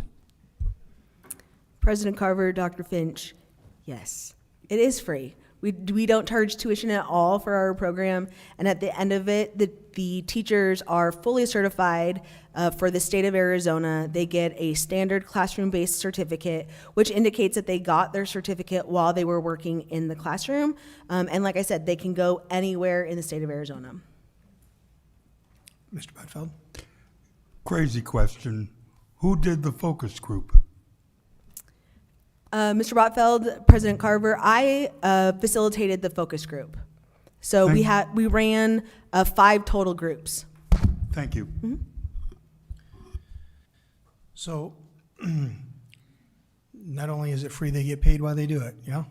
Okay. So if I were to sign up for the TPP program tomorrow, how long does it take me to finish this before I can get my certification and be a teacher in my own classroom? President Carver, great question. It is a 2-year program, regardless of which certification pathway they take. It is a 2-year commitment. So far we have, this is the 3rd year, correct? 4th year. So we've graduated two groups? We've graduated 5 cohorts altogether. Okay. 2 years, yeah, 2 years of graduation. Okay. And so on average then, how many graduates a year since we've started? I understand it's getting bigger as we go. It is. Right. That's a very unique question. Or how about how many per cohort on average? Is that easier to? No, because when we started off with a small group, just anybody, 10 teachers, and I thought that that was pretty cool to have 10 teachers. Who knew that now we'd have 103? So yeah, we started off really small. So our first couple of cohorts had 10. Our first elementary cohort only had 4. But we've had 39 SPED completers since then. So yeah, we've grown quick. So the 103 that we have now, is that, I guess what I'm trying to get to is out of those 103, when should we see them start completing? So they're all in different spaces. Okay. Right now, because the needs of our district have changed over the last 4 years, we're only starting new cohorts every fall, with the exception of RISE. Well, we do that in the spring. So like this May, we will graduate our early childhood cohort, our first secondary cohort, 2 cohorts of SPED, but that's because that was our last mid-year higher group, and 2 cohorts of elementary, same thing. They were our last mid-year elementary group. And so a slightly relatable question, but not specifically to TPP. Maybe Ms. Moffitt can answer this one. So on average, how many educators do we lose a year? On average, we lose about 13%, 12 to 13%. Is that 13% of the 4,000 or of a smaller number? Approximately 1,800 teachers. 13% of 1,800, okay. And then how many of those are due to retirement? Do you know? I don't have an exact number. It does vary. Okay.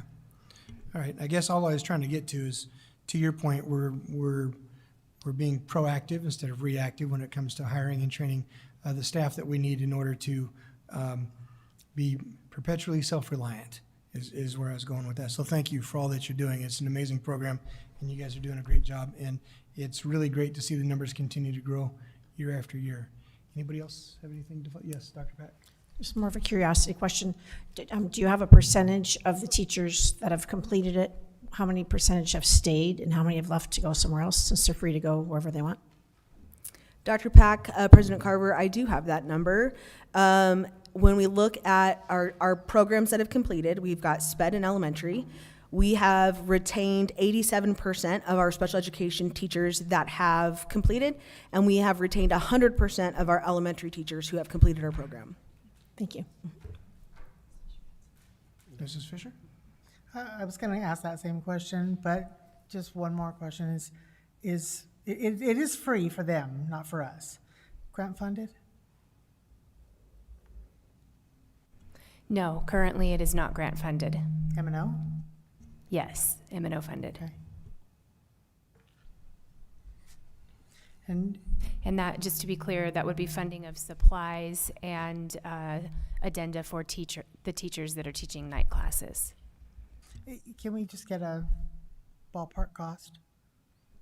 Thank you. Ms. Fisher, President Carver, the ballpark cost is about $42,000 per year for all cohorts.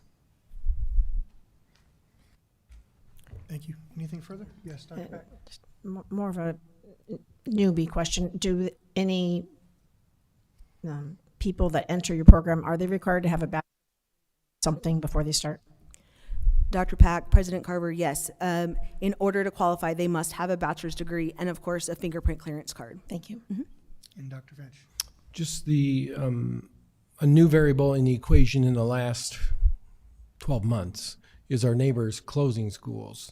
And so what we're finding is instead of having 3 applicants for every teacher job, we have 20 or 30, which is, it does make it harder to place our folks. Hence the reason why we're slowing down our program so it doesn't exponentially explode where we don't have jobs for them at the end of the trail.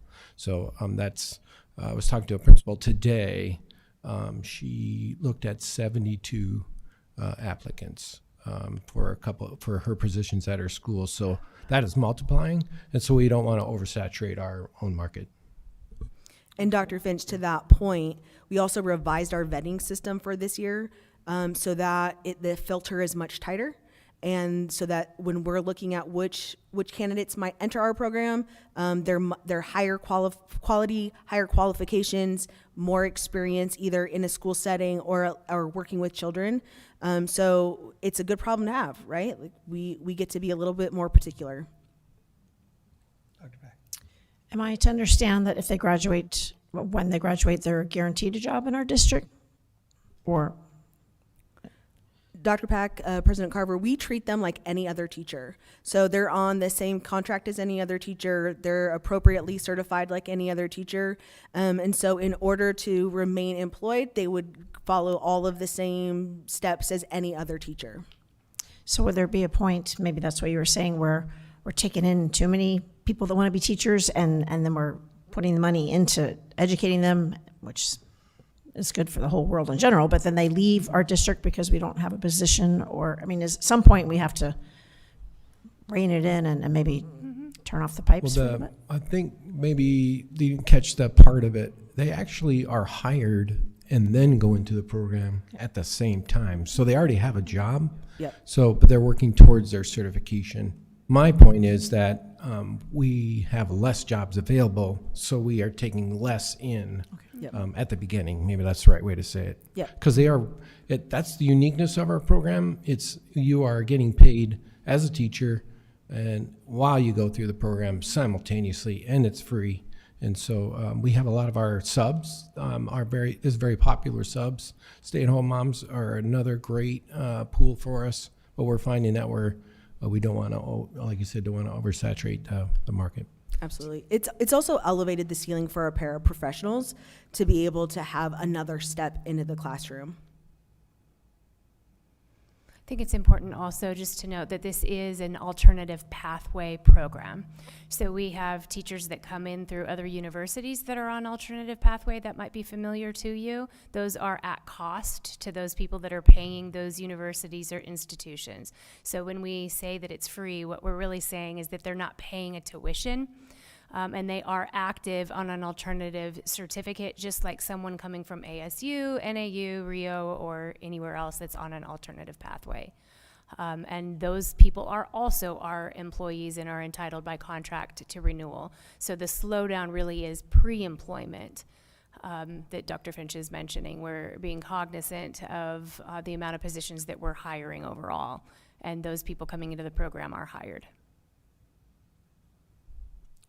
Thank you. Anything further? Just one more. Mrs. Fisher? It's a good program. For other industries are using it as well. We're using it for mechanics and welders and whatnot in a different industry. But one thing that we did add in the offer to pay for their education, certification in your case, is a requirement that they must work for us for X amount of years. Have you considered doing that at all? Adding, okay, we will 100%, we're covering your cost of this certification. Our expectation is you will give us 2 years, a year, 3 years. I don't know what it would be. I would like to see something like that considered, so that when our taxpayers say, well, you're just paying, because they've said this for years, even before this program, any program, they say, well, you're educating them, and then they're just leaving. They're just using, and it's like, no, but we're keeping most of them. You know, but it's just it gives us something to get community support for it. President Carver, Ms. Fisher, it is something that we did consider when we were building the program. It's certainly something we could review again. Deer Valley did use that specific strategy once upon a time. It's well over a decade ago for our speech pathologists when they were getting their necessary accreditation. They owed a 5-year commitment. The problem that we had is that commitment was not necessarily honored. There was a fee associated with that, which was not always able to be collected. So we were considered that experience when we were building this. Additionally, one of the reasons we didn't is because the board did adopt a liquidated damages clause as part of everyone's contract. So they would also be required to pay that damage fee if they were to exit their contract. But I do understand your point of Just so you know, I try really to hate increase the retention, so we certainly could review it. Yeah, just so you know, I really hate that liquidated damages because, and I understand that there's a reason for it, but, and I probably voted for it. I think I did. Well, I might not have, but people stay where they love to be, and when they feel like they're prisoners, they don't really love to be there. So I do understand that. That's why I said maybe discuss whether it's 1 year, 2 year, 3 year. Make it reasonable so that they don't feel like they're prisoners. But you know, it's just a thought to make it a little bit more palatable for the community. We use the reverse psychology when we initially thought about this. We thought about it, and then we said, well, let's see the retention numbers first before we get the cart in front of the horse. And now that our retention rates are so high, then we decided not to worry about it. But yeah, that was the reason why we didn't, because we didn't want to spook anybody. And we were still learning the program and designing it. So once we are seeing our high retention rate, almost 90%, we decided, hey, we don't need that lever. Anything further from the board? Thank you, Ms. Moffitt and team. Appreciate you guys. Next up on the agenda, item 4, Dr. Pack, consent agenda. I move that the governing board approve consent agenda items 4A through 4G. Is there a second? Second. All those in favor? Aye. Any opposed?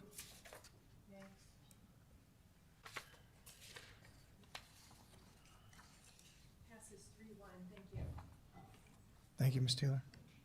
Next item on the agenda, item 5A, Dr. Pack.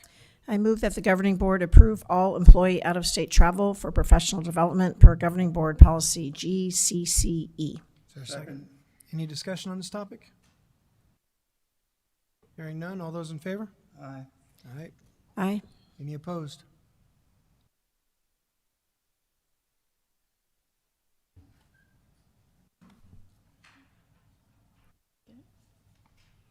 It passes 4-0. Thank you. Thank you, Ms. Taylor. Item 5B, Dr. Pack. I move that the governing board accept the administration's recommendation to pre-approve the addenda as presented. Second. Second. Any discussion on this topic? Hearing none, all those in favor? Aye. Aye. Aye.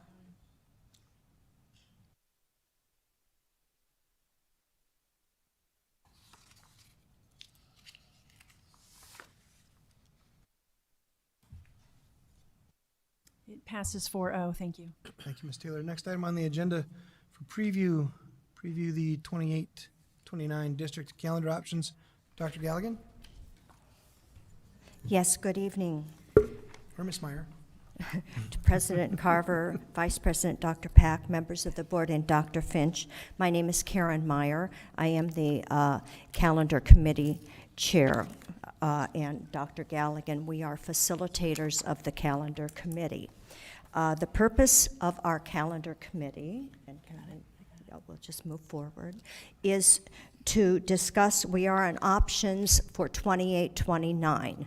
As you know, we have the calendars up through 28, and so this year we looked at 28-29, and we are bringing you recommendations this evening. Just a note for anyone listening that does not know, the committee does not discuss staff development or early and full release days. Those are determined by the district. Next slide. So that you can see the configuration of our committee, we have 5 parents, we have 2 community members, we have 3 certified staff, 2 classified staff, 3 school administrators, 2 district administrators, and Dr. Galligan and I have said we act as facilitators. I do believe we have 1 member of our committee here this evening, Brindley Mosley. Can she please raise her hand? Thank you for being here this evening, Brindley, and we appreciate her attendance this evening. And then if we go on to look at our previous calendars, just so in our present calendar, so that it can kind of remind you where we are as we look at the progression of the calendars. The present calendar that we are in, we started on July 31st. We had our fall break from September 29th to the 3rd. We had Veterans Day 1 week, which is consistent with what we have had in previous calendars at Thanksgiving. We have our holiday break through Monday the 5th. This year, January 5th was a furlough day. Usually it's a staff development day. We had February 16th and January 19th. Those are, of course, Martin Luther King and President's Day. We had our spring break, March 16th through the 20th.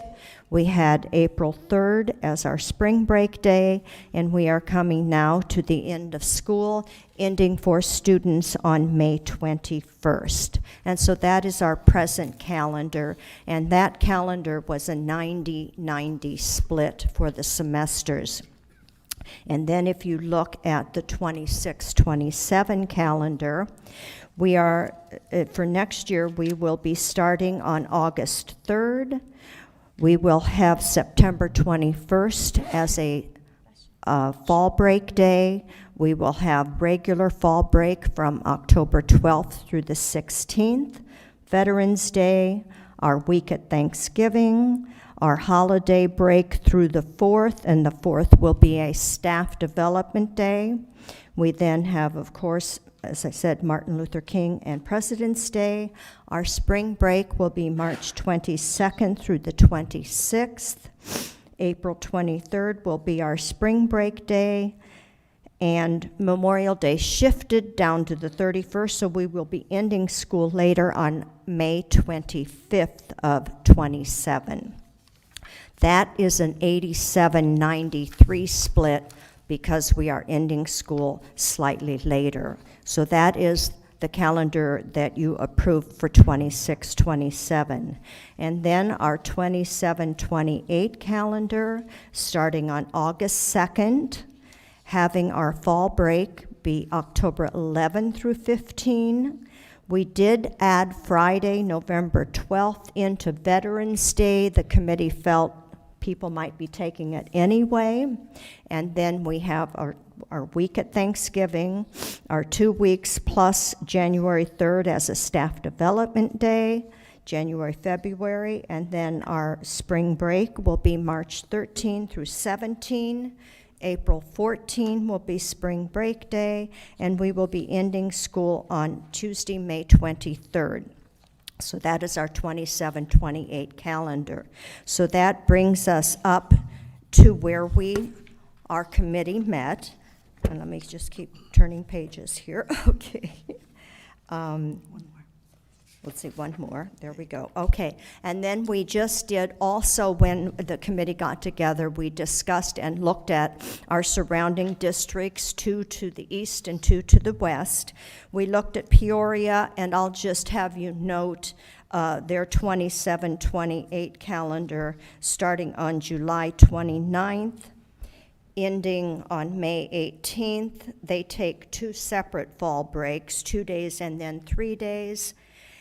They take their week, they take 12 days at the winter break. They take an extra day there. And then they will be ending on May 18th. So it is a similar calendar. Then if we look at Tolleson, and they did not have their 27-28 calendar out yet. So 26-27, they're starting on August 3rd. They're taking several fall breaks. They just kind of, and then they have a staff development that they also put in there in October and September, October, November. They take 5 days at Thanksgiving. They take 11 at winter recess, and note they take a Friday and a Monday here off on the 12th and 15th for President's Day this particular year. They are ending school May 28th.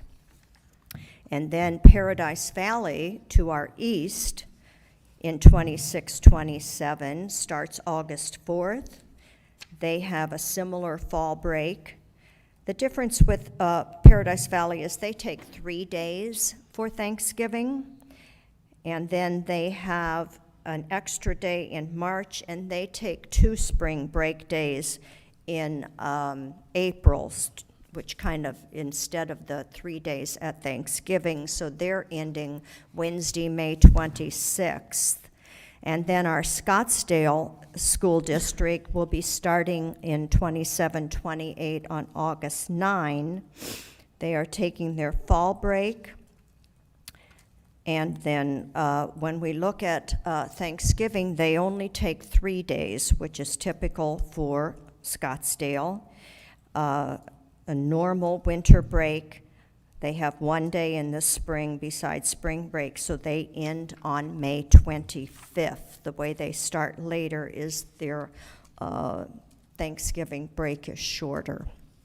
So those are some of our surrounding districts. We are all similar, as you can see.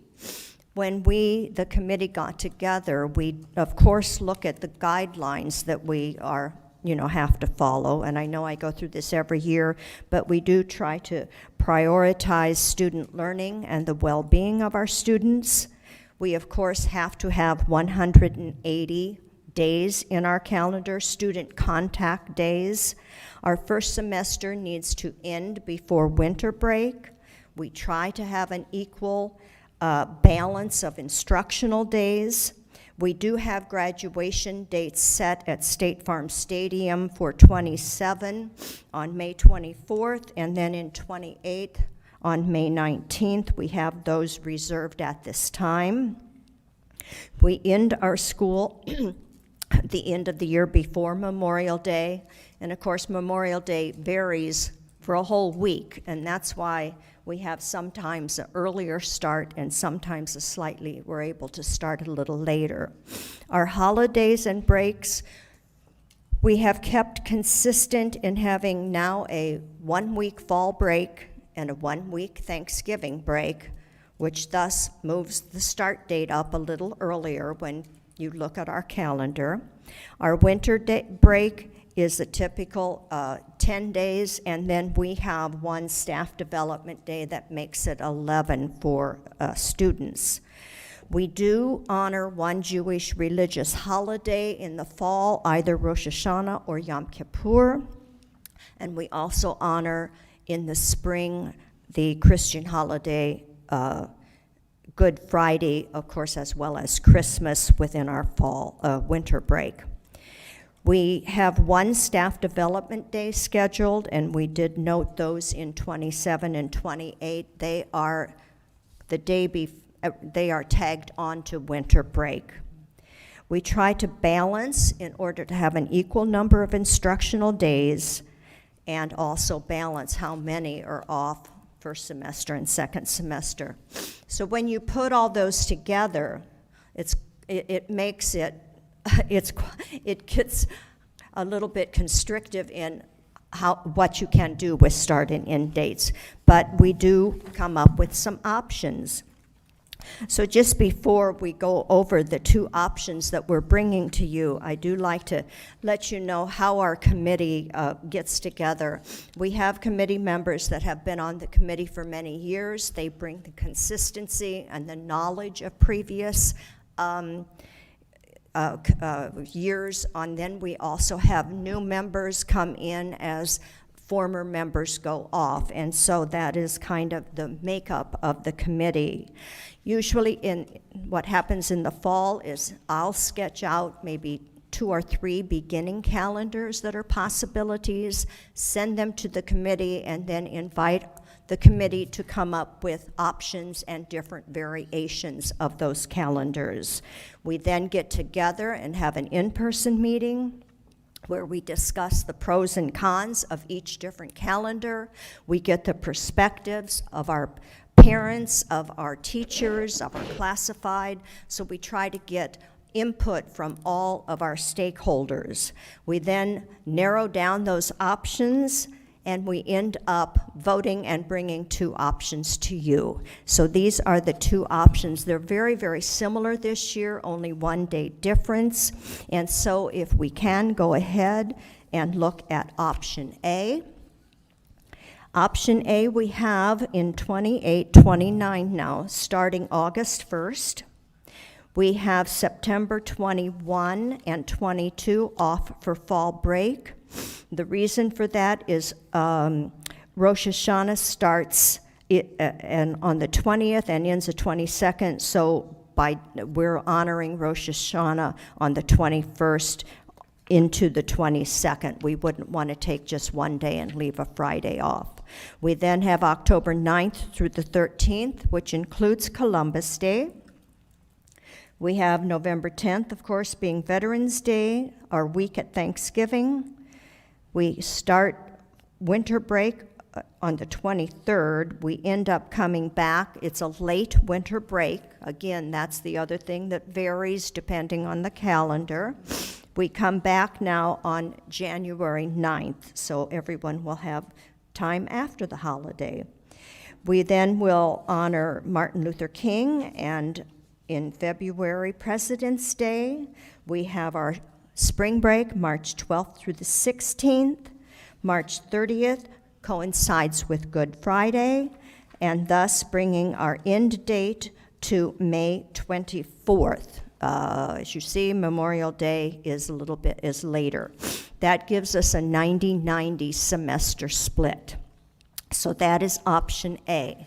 And then when we look at option B, I won't go through the whole thing again. It is 1 day different.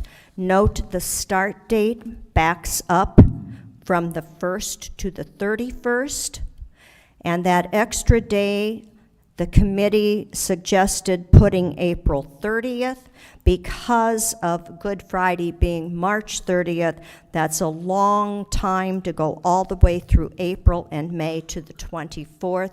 They thought it would be good to have a break day in April.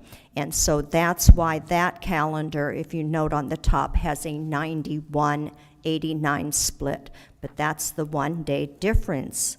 So that was the two options the committee narrowed everything down to. And then if you, well, I've really told you the comparison here. You can see my one highlighted, April 30th, is the 1 day difference. And then the committee had a preference. 10 members of the committee preferred calendar B with the extra day in April, and 7 members preferred calendar A.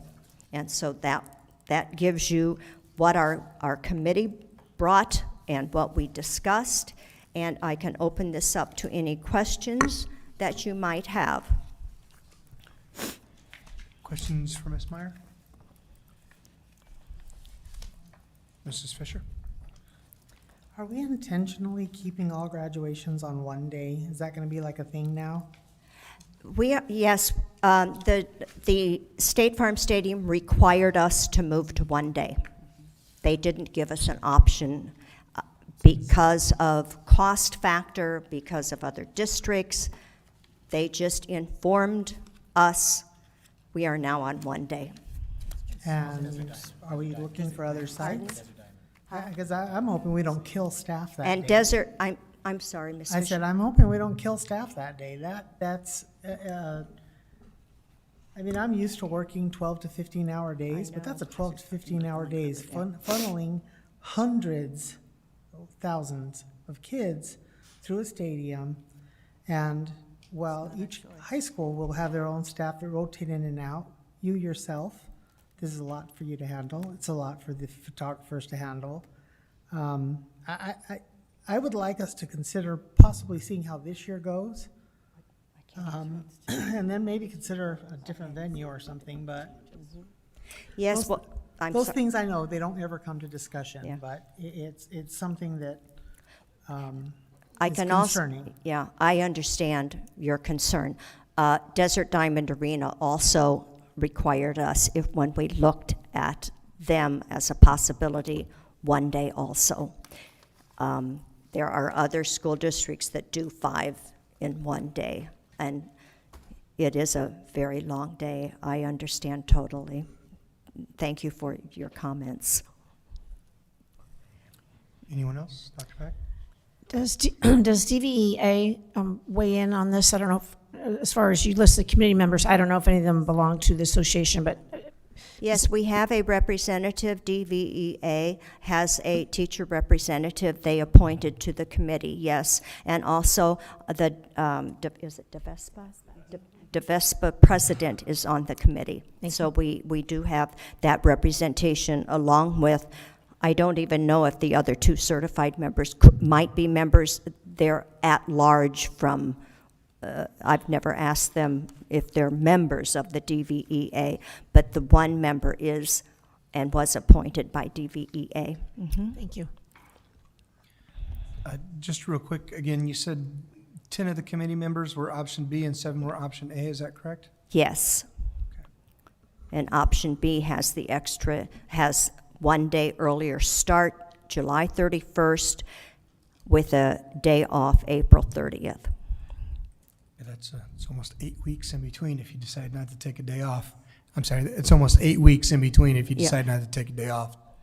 Any other questions or comments for Ms. Meyer?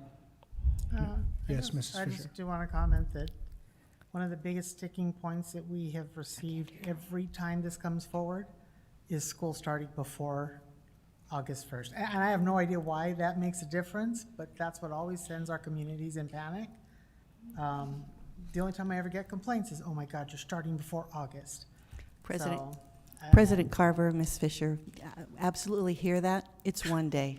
It's 1 day earlier. Okay. For Thank whatever you. it's worth, I like the cleanliness of starting on a Monday instead of on a Tuesday. I mean, it was kind of like, I'm sure Ms. Meyer is tired of hearing me say, well, back in the old day when we used to start after Labor Day, I mean, it was kind of almost goofy to start on Tuesday and then be done on, I mean, it's a 4-day week. And we have started on Monday, Tuesday, Wednesday, and Thursday throughout the years. I have a book. And I can go back and tell you how many years were Monday, Tuesday, Wednesday, or Thursday. Nice. But they all work. That does work. And I think they always liked Thursday for some reason. A lot of teachers like Thursday because you get 2 days to get the kids oriented, and yes, then Families liked it too, and I yeah. don't know why, but Thursday was a popular day. If Memorial Day, if we could have Memorial Day be the same day, we would be able to then really have the same start day, but we have to kind of look at where Memorial Day is ending sometimes. I will say it feels hotter on July 31st than it does on August 1st. Starting school psychologically for a teacher, many years I've done it. Oh, who wants to start on July 31st? It is only one day, but it does feel hotter. And now, that that was 8 weeks without a break is a little painful too, but you know, you could use your personal day. But it's hotter on July 31st than August 1st. I'm just going to say that. President And that's what our committee felt. We really just went back and forth. We understood. I mean, we had one calendar that actually started you earlier, so there could be more break days in the spring, and the committee nudged it, to one day so that it was only one different day beginning. And it didn't move from a Monday to a Thursday start earlier. It was just Tuesday to Monday. The cabinet, I want to be on record too, we do give Dr. Galligan a hard time when she adds another month to the school calendar, when she adds one day. Well, we added 5 days in 1 year, way back when, and that was hard. But anyway. President Carver, members of the board, we will bring this back as an action item at the next board meeting. Thank you for your comments. Thank you, Dr. Galligan. Appreciate you. Next item on the agenda, preview item 6B, preview the NST salary recommendations. Ms. Mock.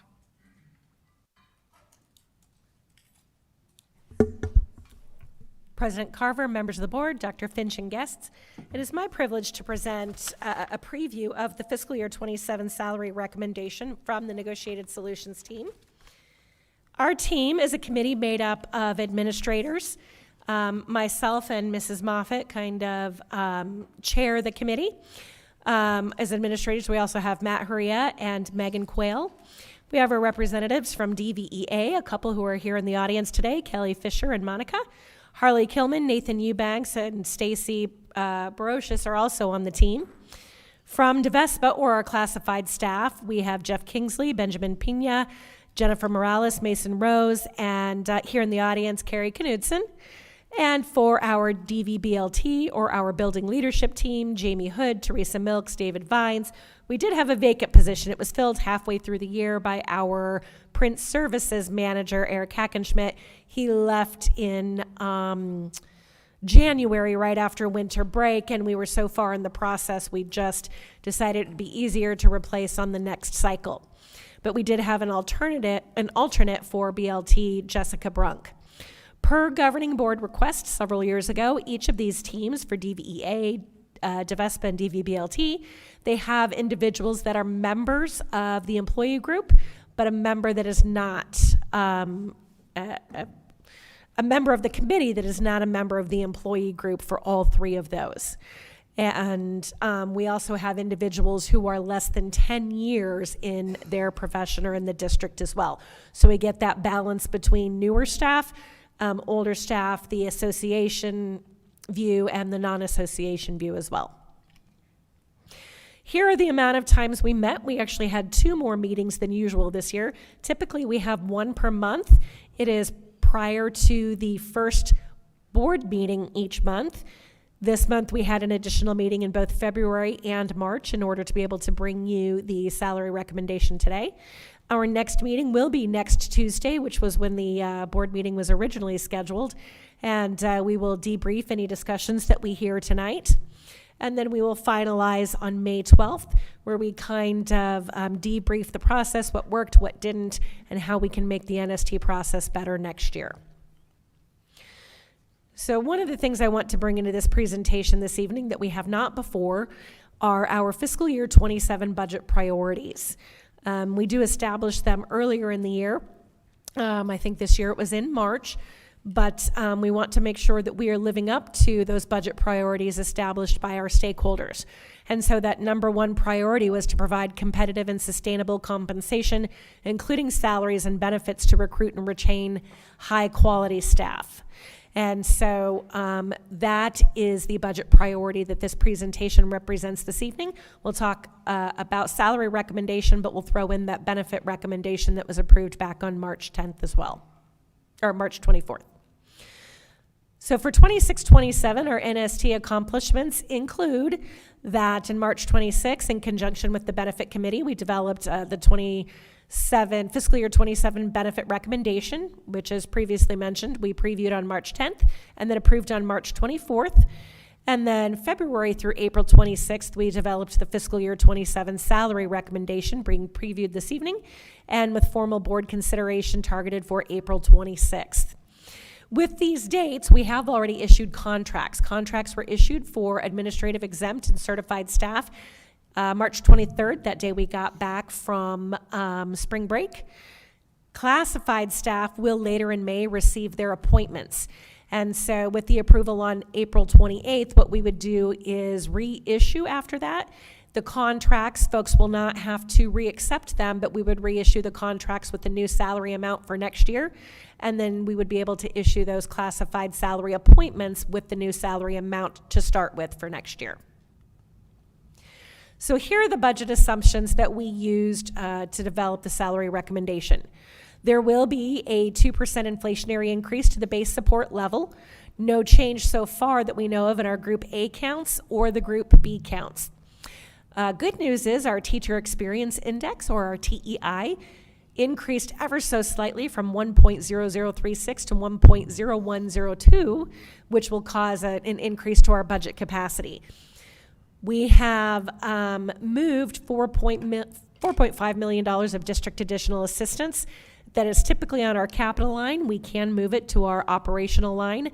This year and continuing into next year, we are moving $4.5 million of that into our operating expenses. This does happily as well include reinstatement of our M&O override to 15%. It will be at least $10 million next year, anywhere between 10 and 11. We're going to safely predict it at $10 million right now. It's going to depend on our final student count for this year and our budget for next year. The not so good news is that this year for fiscal year 26, we used $8 million in our cash accounts to balance the budget. We have $6 million available to us next year. So we will need $2 million of any of those increases to offset what we're losing in our cash accounts. Staffing is based on no student growth compared to the 100th day of this year, 25-26, and we are using our current staffing standards. As we talked about at May 10th and May 24th, an overall 11.2% increase to our medical premium costs. We are using $1 million of our employee benefit group reserves so that the district overall net cost is reduced to $2.7 million. But that is the single greatest increase over the last several years to our benefits, and nearly $3 million that we will have in any budget increases as well. A little bit back and forth on the good news, bad news. Good news is state retirement decreased ever so slightly from 12% in fiscal year 26 to 11.98% in 27, while Social Security OASI remains at 7.65. The alternative contribution rate for state retirement also decreased from 9.75 to 9.45 next year. We're expecting these salary increases to equal about $4.2 million.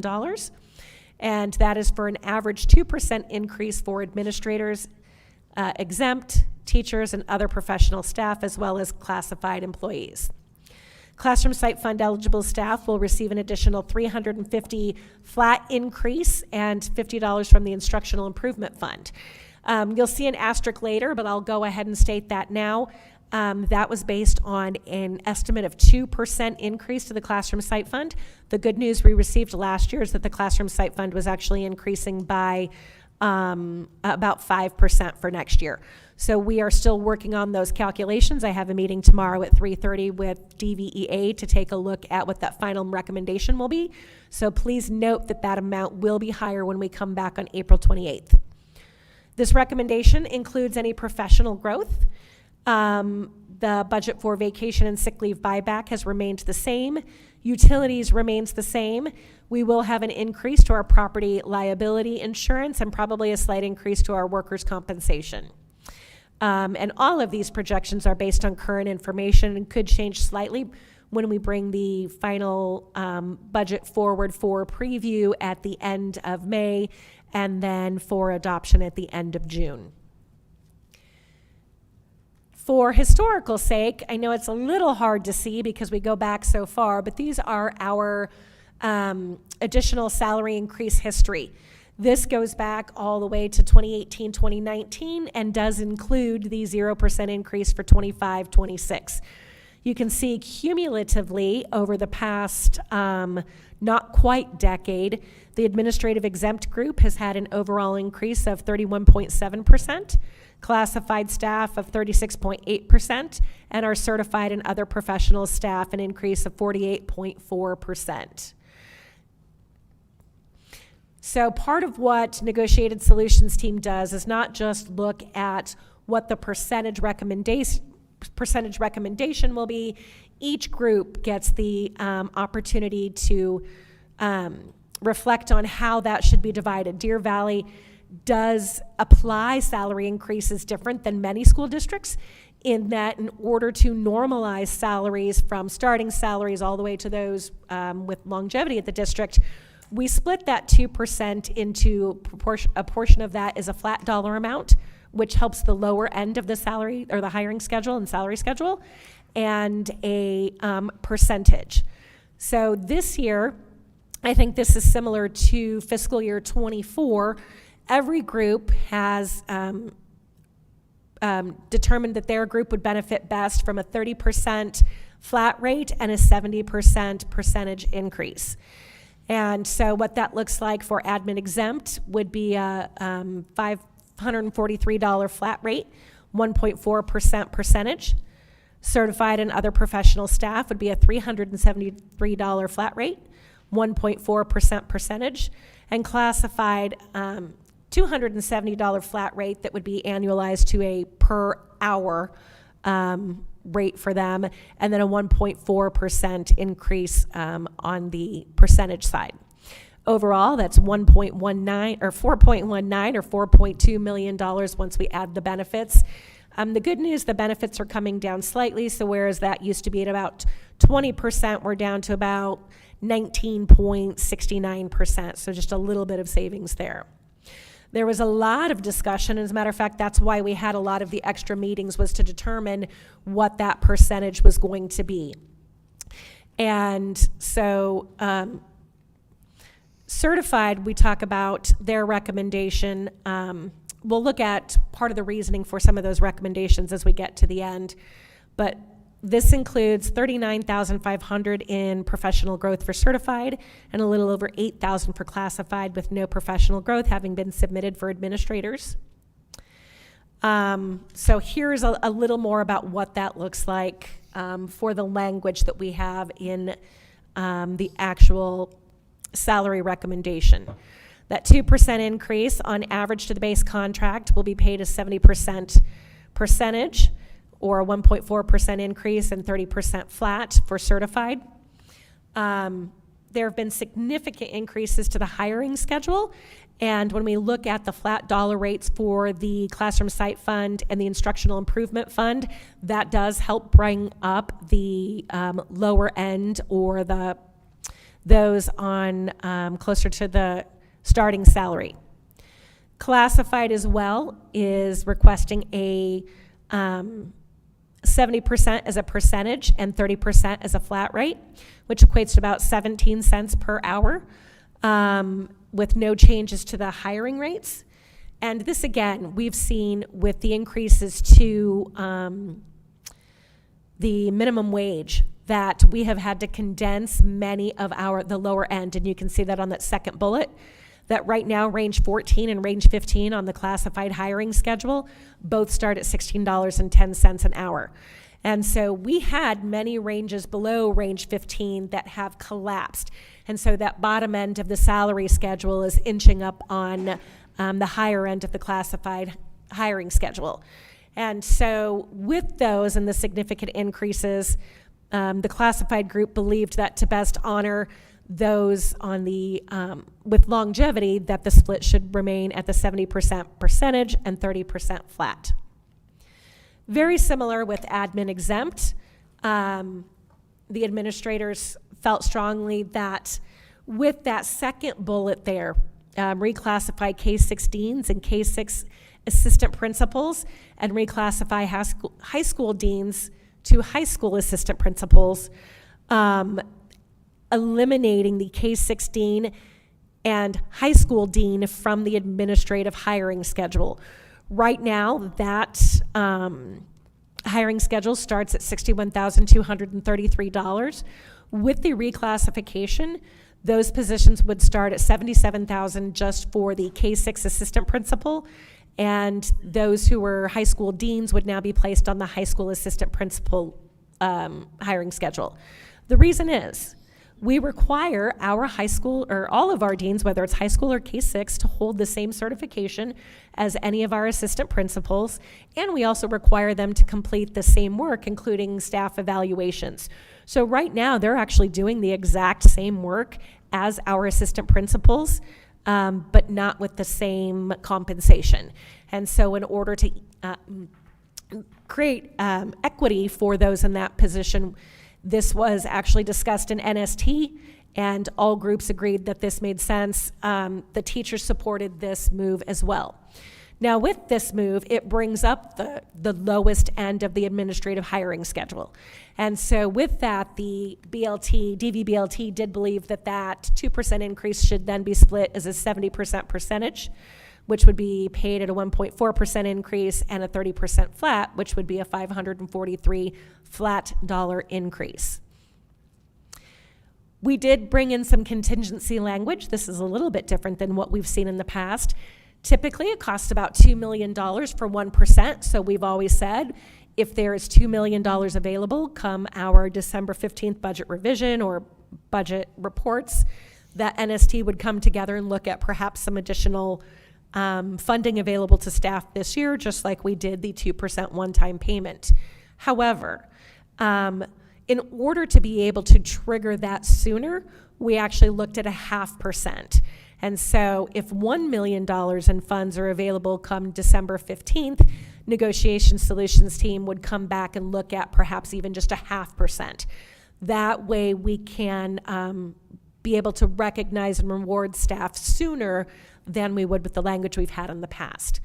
Now, there are some rumors in the legislature as well on what Prop 123 might look like for next year. And it could be lower than this year. It could be greater than than this year. And so there was a request to put in the trigger language that if Prop 123 had what some had projected or requested, double the amount next year that we have this year. And we don't know if that'll happen or not, but if it does, that could mean an additional $2 million for Deer Valley typically. And so we have the trigger language that if Prop 123 funding comes in at 2 times or more than the amount allocated as one-time funding this year, which was about 2.1, then NST would come together to take a look at those funds and potentially allocate them for salaries in fiscal year 27. Classroom Site Fund. We'll talk about it a little bit here, and then on our April 28th meeting, we'll actually bring the classroom site plan. But right now, for the last 2 years, 25 and 26, certified staff remained steady with 7610 added to their base salary. We are proposing a $79.60 or an increase of $350 to Classroom Site Fund. But again, we are meeting with DVEA tomorrow to take a look at that, since the 852 is what it was based off of for this year for that 79 or 7610. But when it came in last week, it actually came in at $883 per weighted student count. So we will take a look at increasing that. But the Instructional Improvement Fund will be increasing from $240 per FTE to $290. So right now, we have just a slight increase of $400 per FTE between those two, but we do believe it will be more when we come back to you on April 28th. The next steps are April 28th board meeting, although I should add our April 14th NST meeting, where we would ask the board to consider approval of the salary recommendation, the classroom site fund plan, and also employee salary schedules. That is part of the reason, not only because it was discussed in NST and supported by NST for those dean to assistant principal positions, but in order to update the salary schedules for fiscal year 27, that we will bring on April 28th as well, and it would have those two changes when approved, collapsing of the classified ranges 14 and 15, and then those changes to the dean and APs on the administrative salary schedules. The end of May, same timeline as we did in 25 for fiscal year 26. The end of May, we would bring the budget for preview. June, we would bring the proposed expenditure budget to be advertised, and then we would preview, or actually we would preview on, I mixed this two up. We would preview in June, the first meeting in June, take your feedback, and then the last meeting in June, we would preview to be advertised, and then we would, nope, I said that right the first time. I apologize. And I've got two more items on the agenda, so please bear with me. We would preview on March 25th, take that feedback for June 9th, where we would present for approval to be advertised and then ask for formal adoption on June 23rd. We likely would do that on the same budget forms as this year because we don't expect that those budget forms would be available by then, but we have done that in the past, as has many school districts. And with that, I will take any questions. Any questions for Ms. Mock on this topic? Dr. Beck. Again, more of a general newbie question. You had mentioned something about some of the employees, I think it was certified as far as longevity, so they're being rewarded for the longevity. What about paraprofessionals, since it is paraprofessional month or week or day? Are paraprofessionals, while they're the lowest on the pay scale at the moment, is there any longevity added or calculated in their pay? President Carver, Dr. Pack, parapros are actually not the lowest on the salary schedule at the moment, and I think they're range 17. We start at range 15. We just saw 14.15 at $16.10 an hour. And so the recommendation does honor the longevity. So if a parapro has been in the position for 10, 15 years, they're on the higher end of the salary schedule. So they would have that roughly 17 cents an hour plus a 1.4% increase. And so with the recommendation, regardless of whether it's the certified, classified, or administrative, the higher you are on in the ranges, the lower your percentage overall. And so it does honor the longevity. So that's why that 70%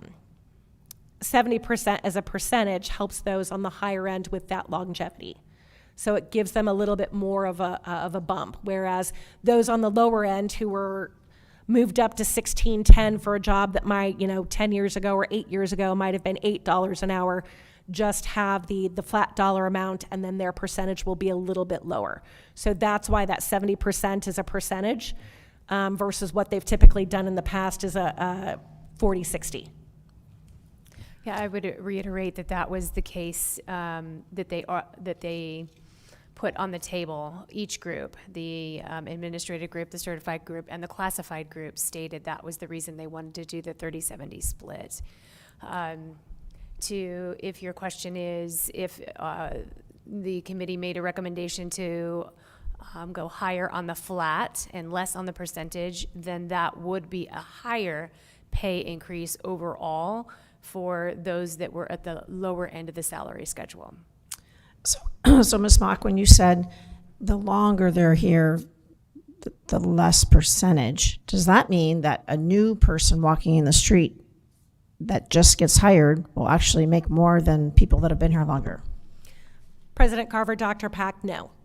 And our system is designed so that that doesn't happen, whether it's the hiring schedule or the salary increases. And that's part of the reason we do the flat dollar and the percentage split, is so that someone who comes in cannot typically jump over someone who's been here for years. In classified, and yeah, in classified.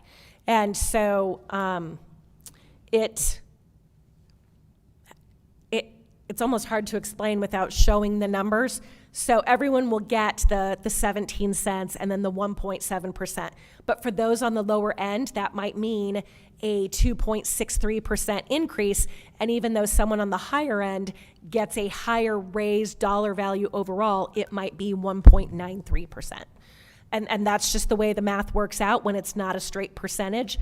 But we historically do not do a straight percentage, which helps equalize over time all of the individuals based on years of service. And then just a follow-up, similar question to certified. Am I correct that a new teacher walking in, sped teacher or whatever, would not be hired at a higher rate than a teacher that's been here the whole time? President Carver, Dr. Pack, that is correct. A new teacher coming in will come in at $51,000. We're not recommending any changes to the hiring schedule for teachers either. They would, if they had years of service outside of the district, they would still receive those years of service. Up to 10 years at $700. But our new teachers, let's say someone from the teacher prep program who started at $51,000, would receive that $373 flat rate, plus the additional $350 flat rate from Classroom Site Fund, plus the additional $50, plus a 1.4% raise. So it actually would be a higher percentage for those at the lower end than someone at, we have teachers who've been here, some of our teachers at our higher end make up $80,000 up to $90,000 or more. And so their percentage will be under 1%, where a teacher at that $51,000 right now will have over a 2% increase. But if you have a teacher that's been here 10 years and you have a teacher that comes in with 10 years from outside the district and gets credit, you would then have, would you not, a new to DVUSD teacher making more than the teacher that's been here the whole time? Could you restate that one more time, Dr. Pack, please? She just wants to know, is the value of 10 years outside the same as value on the inside? It can be. It is completely dependent on the year. Because we don't have and haven't had in a very long time a salary schedule. Instead, annually we negotiate what the district can offer based on its budget. There are some years when the pay increase would exceed what someone would get, the $700 per year, and there are some years when that is not the case. What we typically are considering, though, is that one first-year teacher coming in from the outside. We do have that discussion on whether or not our first-year teachers going into their second year would match those people. That was not part of the consideration this year. Thank you. Mrs. Fisher. Yes, sir. Go ahead. I'll just make it a really short request. I've requested it before, but I think we could get answers if we could just, once again, throw our staffing into the 2015 scatter plot and see if we have continued to keep that correction or if we have blown it out of the water and we have people who have jumped over our, we fixed it once, and by some of the grins I see every now and then, I believe that we are back in the monkey works. But I don't know unless you actually run it, and since we're not allowed to actually see anything, I don't think we would know at this point. But we do have the tool. I would like to request we use it. That's what we have Heather for and Dr. Finch to keep an eye on. No, sir. We are the board. NSD to be that the needs to stop. ones that watch that. Heather, So please. that's why we do it this way through the NSD process. No, we have a decision to make, and it should be a responsible decision with data and information, not hidden, not hiding information from the public or from the board that is responsible for all employees, period. You are saying there's a boogeyman that doesn't exist. No. And you have no He- data to support that, so Yeah, I don't understand. exists. Mr. Butfield. I'm not going to get into the argument. I want to compliment you ladies on what you did. It was great. But I have one comment to make. No matter what you do, there's never going to be enough money to pay the teachers what they deserve. Thank you. Anything further on this point? Dr. Pack?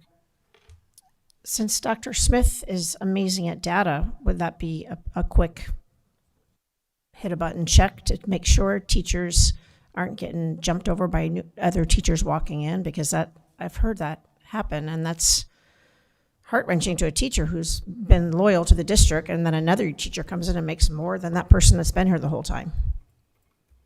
I am not sure how quickly he would be able to produce something like that.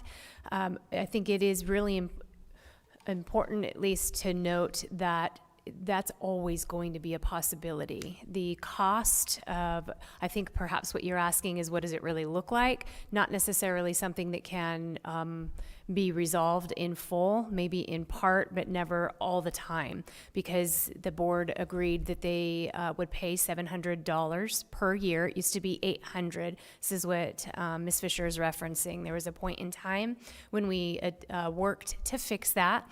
We changed the $800 a year to $700 a year, and then tried to maintain that as time moved on. Then the board decided, because we were only honoring 5 years and there was a need to honor more in order to grab more teachers to come into the system, we now can honor up to the 10, right, at $700. So it will always be a problem, potential problem for some that we have that the district may not be able to resolve, because that is a very expensive thing to do. I think I want to reiterate that again, what she just said, because that's super important. The reason why we went from 5 to 10 was because two reasons. One, teachers were taking a pay cut to come to Deer Valley. And number two, we were hurting for teachers, hence the TPP program you saw. And so that gave us more incentive, or gave us more opportunities to attract more staff to our system.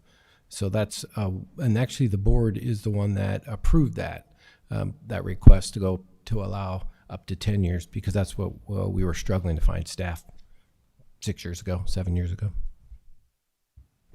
I'd also add, part of that variation was because our hard to fill structure was different at that time. If you recall, we could pay up to $18,000 for a hard to fill addenda based on the years of service someone had coming into our system. At the same time that we moved to $700 a year, we also normed all hard to fill at $2,000 a year. So that really helped across our system as well for evening out compensation. Anything further on this topic? Thank you, Ms. Mock. Next.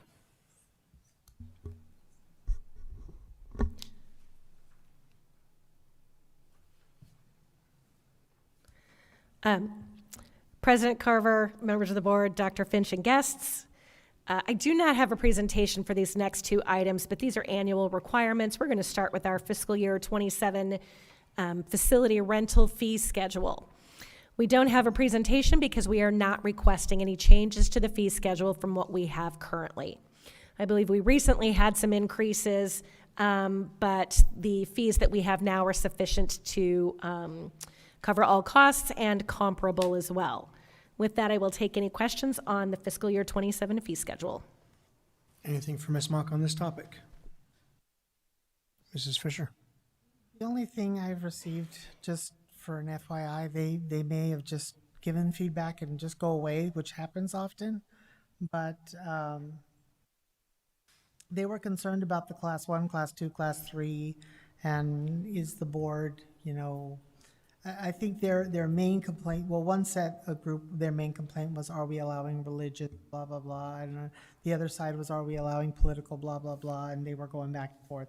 That may come up because they were making a lot of noise in the beginning, but they've kind of quieted down, so just, I guess, be ready for it. I don't think we do anything that's inappropriate, but That's my opinion.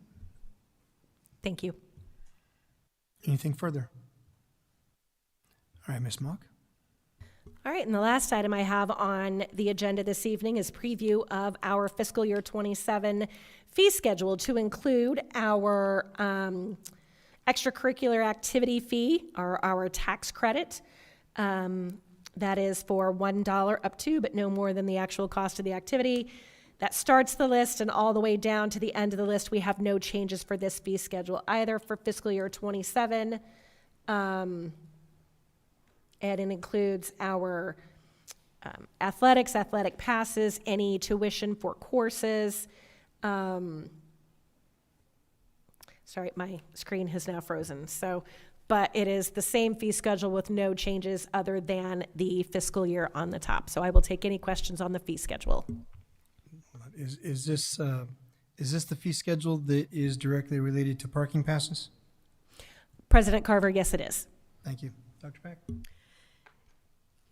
Could the VITA program or somebody in the district perhaps help parents or handhold them if they need to do the tax credit? Because if they do the public school tax credit, they could use that for these fees. Dr. Pack, I'm sorry, could you say that question again? Am I correct that parents can use the public school tax credit for athletic fees, for example? Yes, Dr. Pack, that is correct. We So- have that option on our point of sale system, where those can be paid either as an auxiliary or a tax credit. So my thought was, there may be parents out there that don't know how to do that or are unfamiliar with the tax credit. If that was something that they could call a 1-800-DVD-USD number to get help with, maybe our VITA tax program at Center Day, to help them say, because if parents are upset that the fees didn't go down after they went up, and there's a solution, and somebody could help them with it, because taxes aren't easy for everybody, then maybe they could be guided into not having such an expensive cost for athletics if they could use that tax credit that they're not familiar with. Dr. Pack, President Carver, members of the board, we actually run communications through our parent communications, through our social media, to remind parents continually that the tax credit is available. We will hit them again probably next week, because your tax credit donations all the way up through April 15th can be used for your prior year tax liability. So we send those constantly. We actually have our, most of our fees are set up electronically on our point of sale system, and it gives parents the options when they go to pay it to use it as a tax credit. At the beginning of the school year, when most of those fees are paid, I don't know that the tax credit program would be ready to answer all of those calls. But they're welcome. We will certainly drive them to our finance department, internal audit department, and we really, we want them to take advantage of the program, and so we do try to publicize it as much as we can. Thank you. Yeah, I would add on, Dr. Pack, to that. That's a fairly routine communication that comes from the schools and the coaches when the fees come up. Okay. Anything further, Mrs. Fisher? I just don't know if it'll help, Karen, but all school districts really put out the information, and the Department of Revenue actually has tells you exactly how to apply it, and it tells you can go all the way to the 15th. The only problem with us having one of those call 1-800 numbers is then if you give them tax advice and it goes wrong, you're liable. And so we really ask that employees don't ever give tax advice. I can give you kind of what is produced by the IRS, or by, in this case, the state Department of Administration. They have those on the Department of Revenue on their website, and that's all provided. It's all in the documentation, and it's always made clear. But that's the reason they don't have that dial-up number. Because I just had to tell somebody that the other day too. Is please don't give advice. We could, here's the flyer, but that's it, because the liability is just too much. Good point. Thank you. Anything further from Ms. Mock? We'd like to thank you for your extensive reports tonight, Ms. Mock. Next item on the agenda is call to the public. Dr. Pack. The board invites public comment on the district's business in general and on any agenda item specific. All speakers must observe the rules of decorum. Speakers must fill out a card listing name, address, and topic and hand it to the board secretary prior to the president calling the meeting to order. Speakers must make their comments in no more than 3 minutes. If necessary, to accommodate all speakers within the 30-minute overall limit, the board president may shorten each speaker's time. Constructive criticism is in order.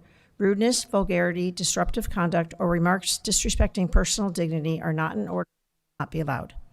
Under the Arizona Open Meeting Law, the governing board cannot discuss or act on any items not listed on the agenda. Board members may respond to criticism made by a speaker, ask staff to review a matter, or ask that a matter be put on a future agenda. If I can please have William Snyder, Carrie Knutson, Brinley Mosley, and Aaron Arnold approach the microphone, and please state your name before you speak.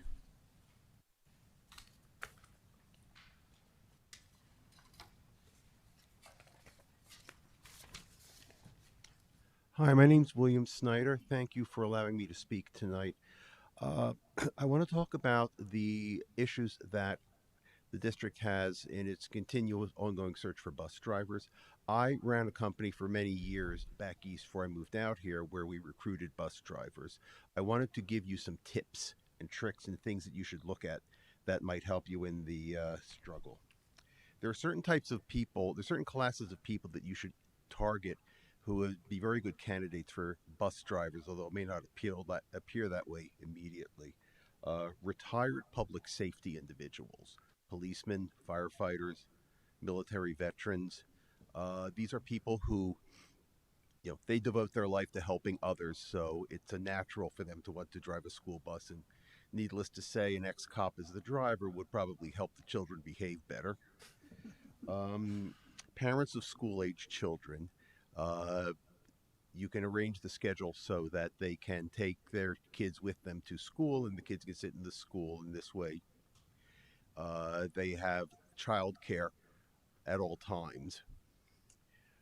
This one is very interesting. Out-of-work professionals who are looking for jobs, this is an excellent opportunity for them because of the staggered schedule. They can drive kids in the morning, and then they have about 4 or 5 hours that they can go out and look for work. Interviews, anything like that, schedule all their interviews, and when they're finished, they can come back and take the kids home. It's a perfect day for them. So this is, I have many other suggestions, but I only have 3 minutes. I wanted to throw those out to you. And thank you very much for your time.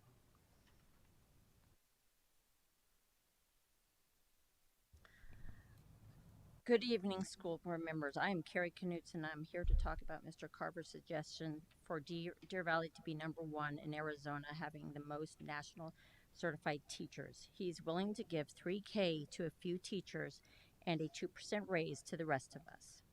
I am a DV para for 17 years, and I make $1.23 more than a brand new para. I have CPI training. I am food handlers and CPR, first aid, and I don't get anything for this training. DV has a history of rewarding a few and giving stipends and years of teaching to new employees.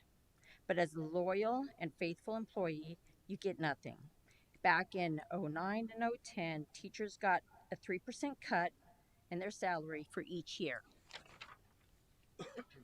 The inequity grew for years until 2016 when Christy Cooper and the NST team fixed the compression problem and did an equity plan that brought the faithful employees to match the new hires. This has been happening to classified and nothing has been done. I have worked here for 17 years. I would like to know when I could get a livable wage.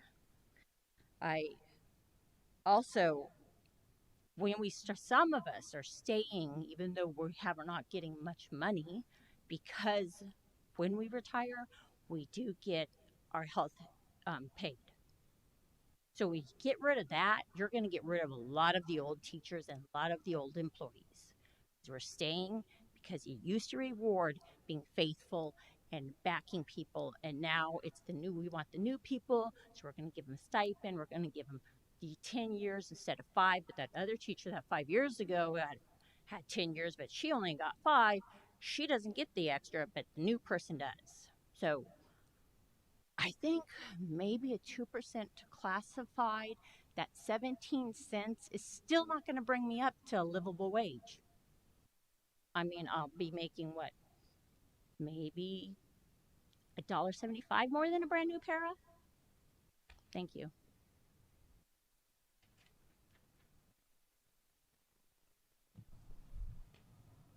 Hi, board members and president of the board. I'm Brinley Mosley. I'm a parent of 9 children. 6 are currently in the district, and 1 son has graduated, and I have 2 more on the way. What I want to first talk about is our visitor policy. Currently, our visitor policy, I cannot attend award assemblies, veteran assemblies, family readathon luncheons with family, and friends Thanksgiving outside in the courtyard if I bring my 2 younger siblings along.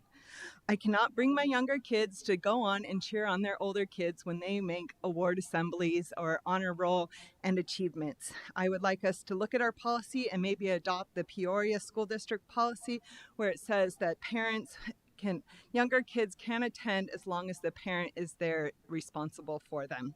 The other thing that I would like to talk about is the calendar committee that I have just been on. I want to praise the work of the committee. I think it is really well done. However, there is only a few parents on the committee, so our voices will always be voted out by the majority of the administrators. I also want to look at the misalignment between the school calendar and academic testing schedules. I would like to move the date to start later in August and end maybe after Memorial Day. With my own son, when he graduated, he still had to come back to school to take the AP exams. I know that our graduation dates are influenced by the venue availability, and maybe we should look at a different venue that maybe will be allowed later in May to move our school dates. Also, there's extreme heat in August, and yes, August is the same as July. I understand that, but I know that my kindergartner sits with no recess all the month of August and into September, and if he could go later into May and have that recess, he would have better discipline. There'd be better classroom discipline for the kids. So I would encourage the board maybe to put out another survey to get more of the parents' responses to see if we want to start later in August like the Scottsdale School District does. And with my 56 minutes left, I want to talk about YouTube on Chromebooks. It is horrible. It is ruining our kids' education. I would like you and demand you to look at the IT and see how much our kids are on YouTube Shorts. It is not worth it to have that one video that the teacher says is good for their learning when they're spending 20 to 30 hours a week on YouTube. We need to ban YouTube and YouTube Shorts from these Chromebooks. I need to be able to allow my kid to do their homework and not be distracted by just clicking on YouTube Reels. You put them in front of the computer and you say, do your math. No, what are they going to click to? YouTube Shorts. I've seen it at basketball games. The little 5-year-old is on their kid's sibling's computer just scrolling YouTube Shorts. So, thank you.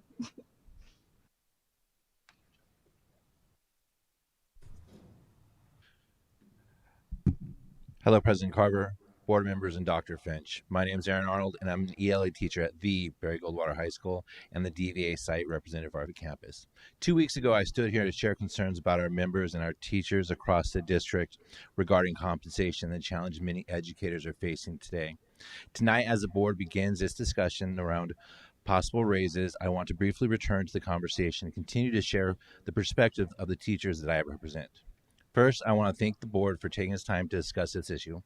These conversations matter, and I know the decisions you make involve balancing many priorities across the district. However, the reality facing many educators today remains clear. Many can't afford to stay.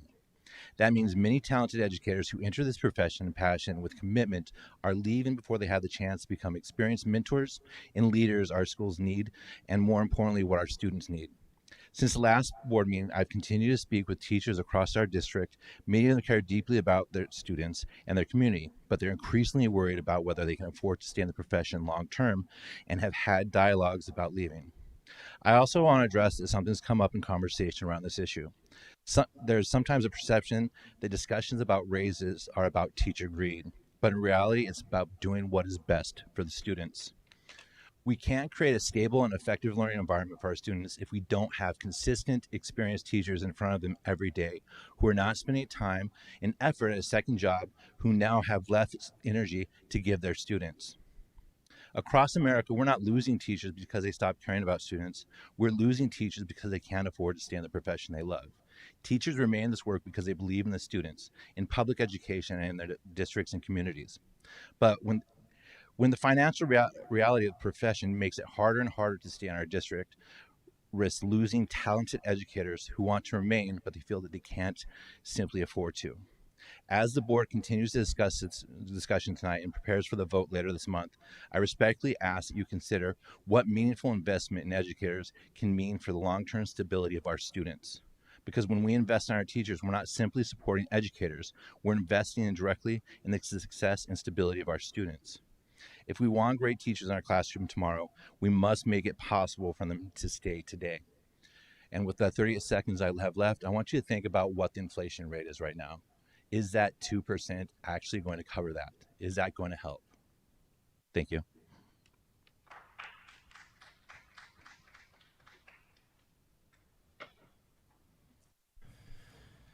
Next item on the agenda is governing board reports. Dr. Peck, start us off. So I got to meet with my TVA board buddies, some who were in the room, and it was a whole group of us, actually. It was great to have such a group of buddies and we met and talked at a local coffee shop, got acquainted, got to hear about thoughts and concerns, and we're going to be meeting next Tuesday. So get lots of time with board buddies. I attended the long range planning committee that Ms. Mock and Dr. Galligan were running on Wednesday, March 25th, the day after our last board meeting. I also had the pleasure of visiting 2 schools yesterday, Paseo Hills and Mountain Shadows. It was so cool to be in the hood with Principal Hood and the Rattlers. Her sidekick, Stephanie, I think it's Half Power, was their dynamic duo. So that was, you could just tell the energy on that campus. I did realize and learn that that's the only KA title school in our district, and they do well on that campus, given that situation. They're very proactive in behaviors and looking at growth data and proficiency data. So, and then at Paseo Hills, very energetic, dynamic Principal Eberwein.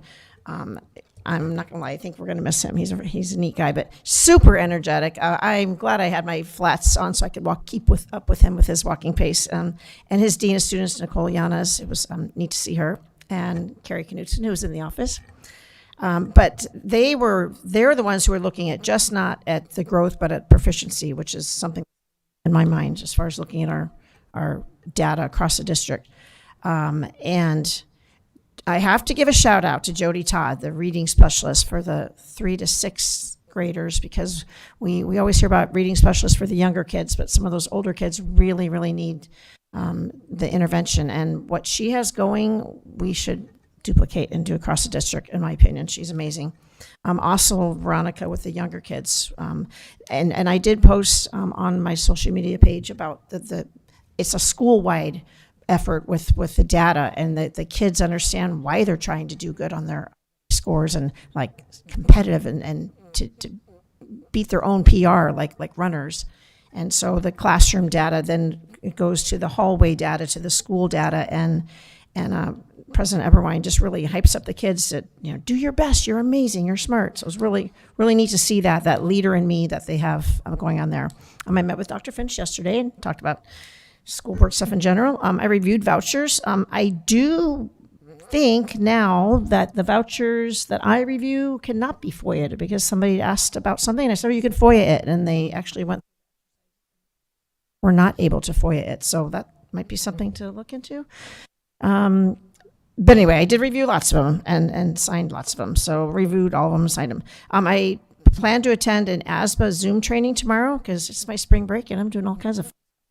So it's on strengthening governance through planning and reflecting.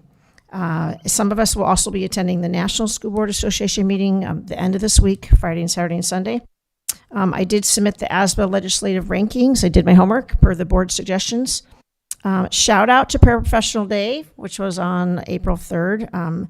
I always say my worst day is their best day. And so paraprofessionals work so hard, and I know teachers appreciate them. And so, yay, thank you, all of you paras. We still have till April 15th for tax credits, just a reminder. I would like to have two formal requests for an agenda item and I've mentioned it before, in reviewing all the vouchers, there are a lot of dollars spent on non-instructional software. And so if we could have an internal audit or checkup or whatever you call it in finance land, to look at that. I know we're moving to Gmail, which will save money, but just to take a intentional look-see at the non-instructional software, I would request that again. And then also I'd like to request, maybe on the next meeting, a discussion item, because I don't want the public to think that we've moved on and aren't thinking about boundaries. I mean, it's still, everybody in the room agreed at the last meeting that it's something we need to address. So bringing that to the forefront again, that's, and then going to that long-range meeting, some of the committee members had left, and so they're going to backfill that. And so maybe like a summary from the committee, long-range, about next steps and either discussion item on the menu, on the agenda, or a report or something. So people don't think we just moved on and forgot about it, because it's still a problem. Thanks. Mr. Botfeld? Let's do a good, bad, and ugly again. Let's start with the good. And Mamma Mia. It wasn't good at Sandra Day O'Connor. It was great. And I'm not just talking about the acting. I'm talking about the production, which was terrific. So was the art show. If you didn't get a chance to go see that, it was incredible. There's a lot of talent, art talent in DVUSD School District. Let's turn to committees, which don't get the credit they deserve for time, effort, and results.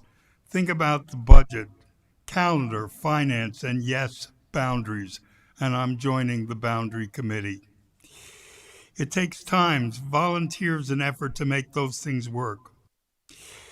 Another good thing, this is National Assistant Principal and Dean's Week.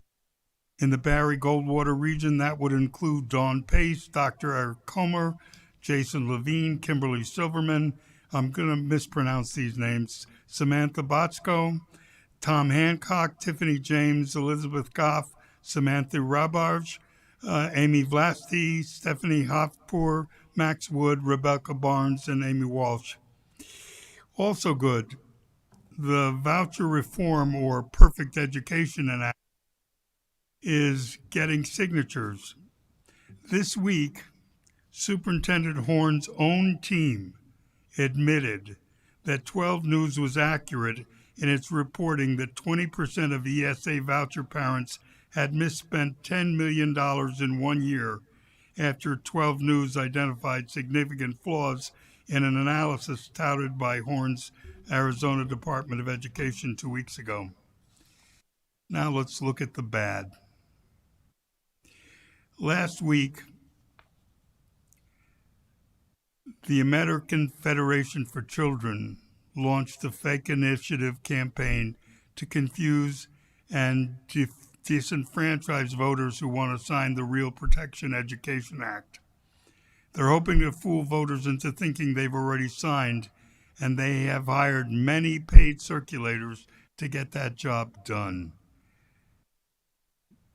The only way to spot the fake and teach everyone around you, the Real Protect Education petitions list the word voucher in the first sentence. There's one more bad. More than 1,000 teachers walked away from their profession last year in this state. We've got to do something to help them if we can. And the ugly is still me.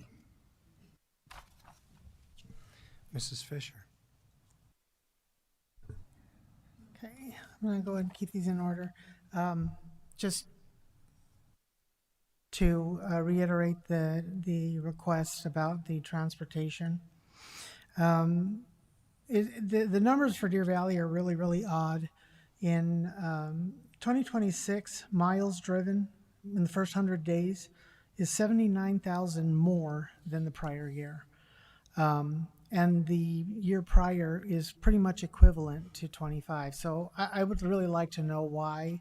I mean, that's a significant number of additional miles, so there must be additional routes.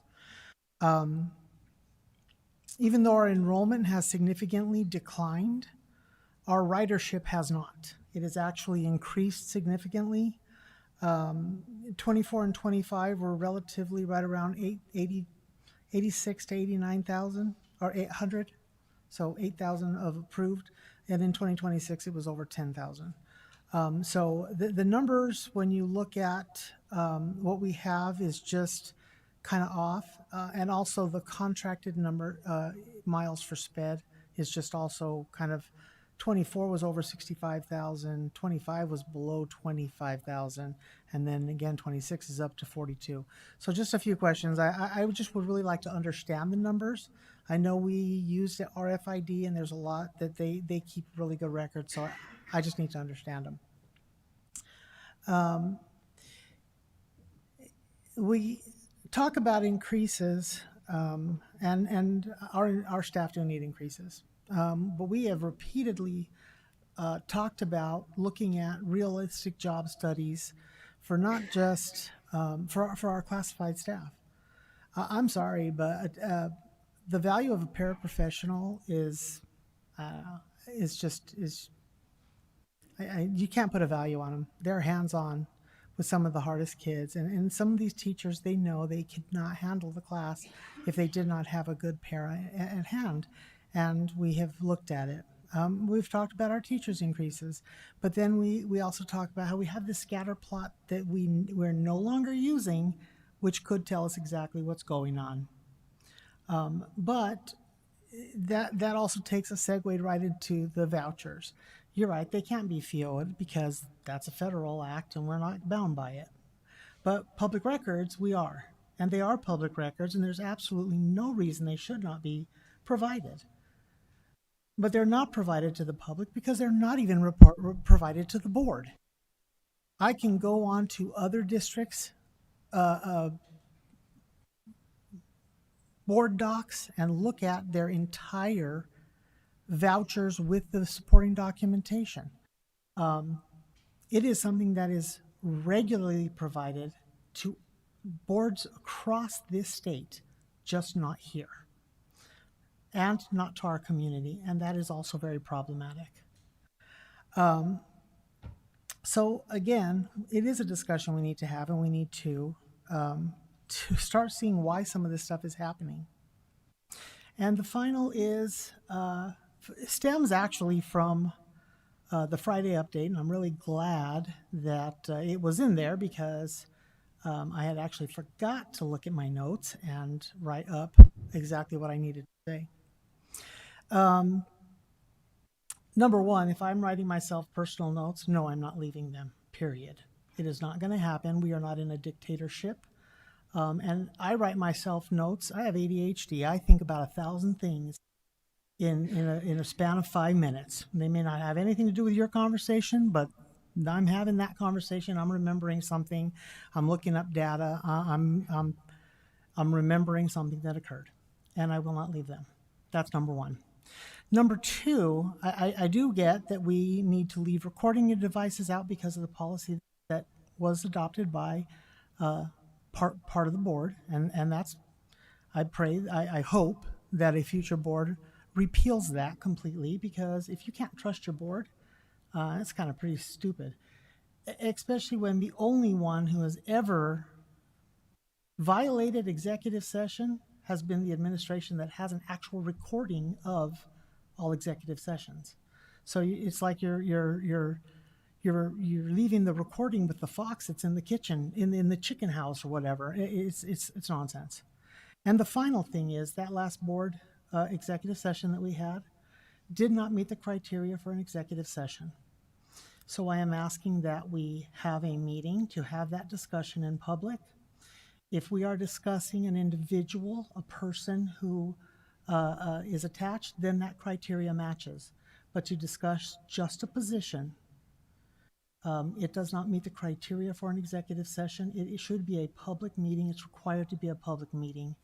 And I do have the information for you, if you would like to have it, that shows that that is a public meeting, not an executive session. And I ask that we redo that meeting in public. Thank you.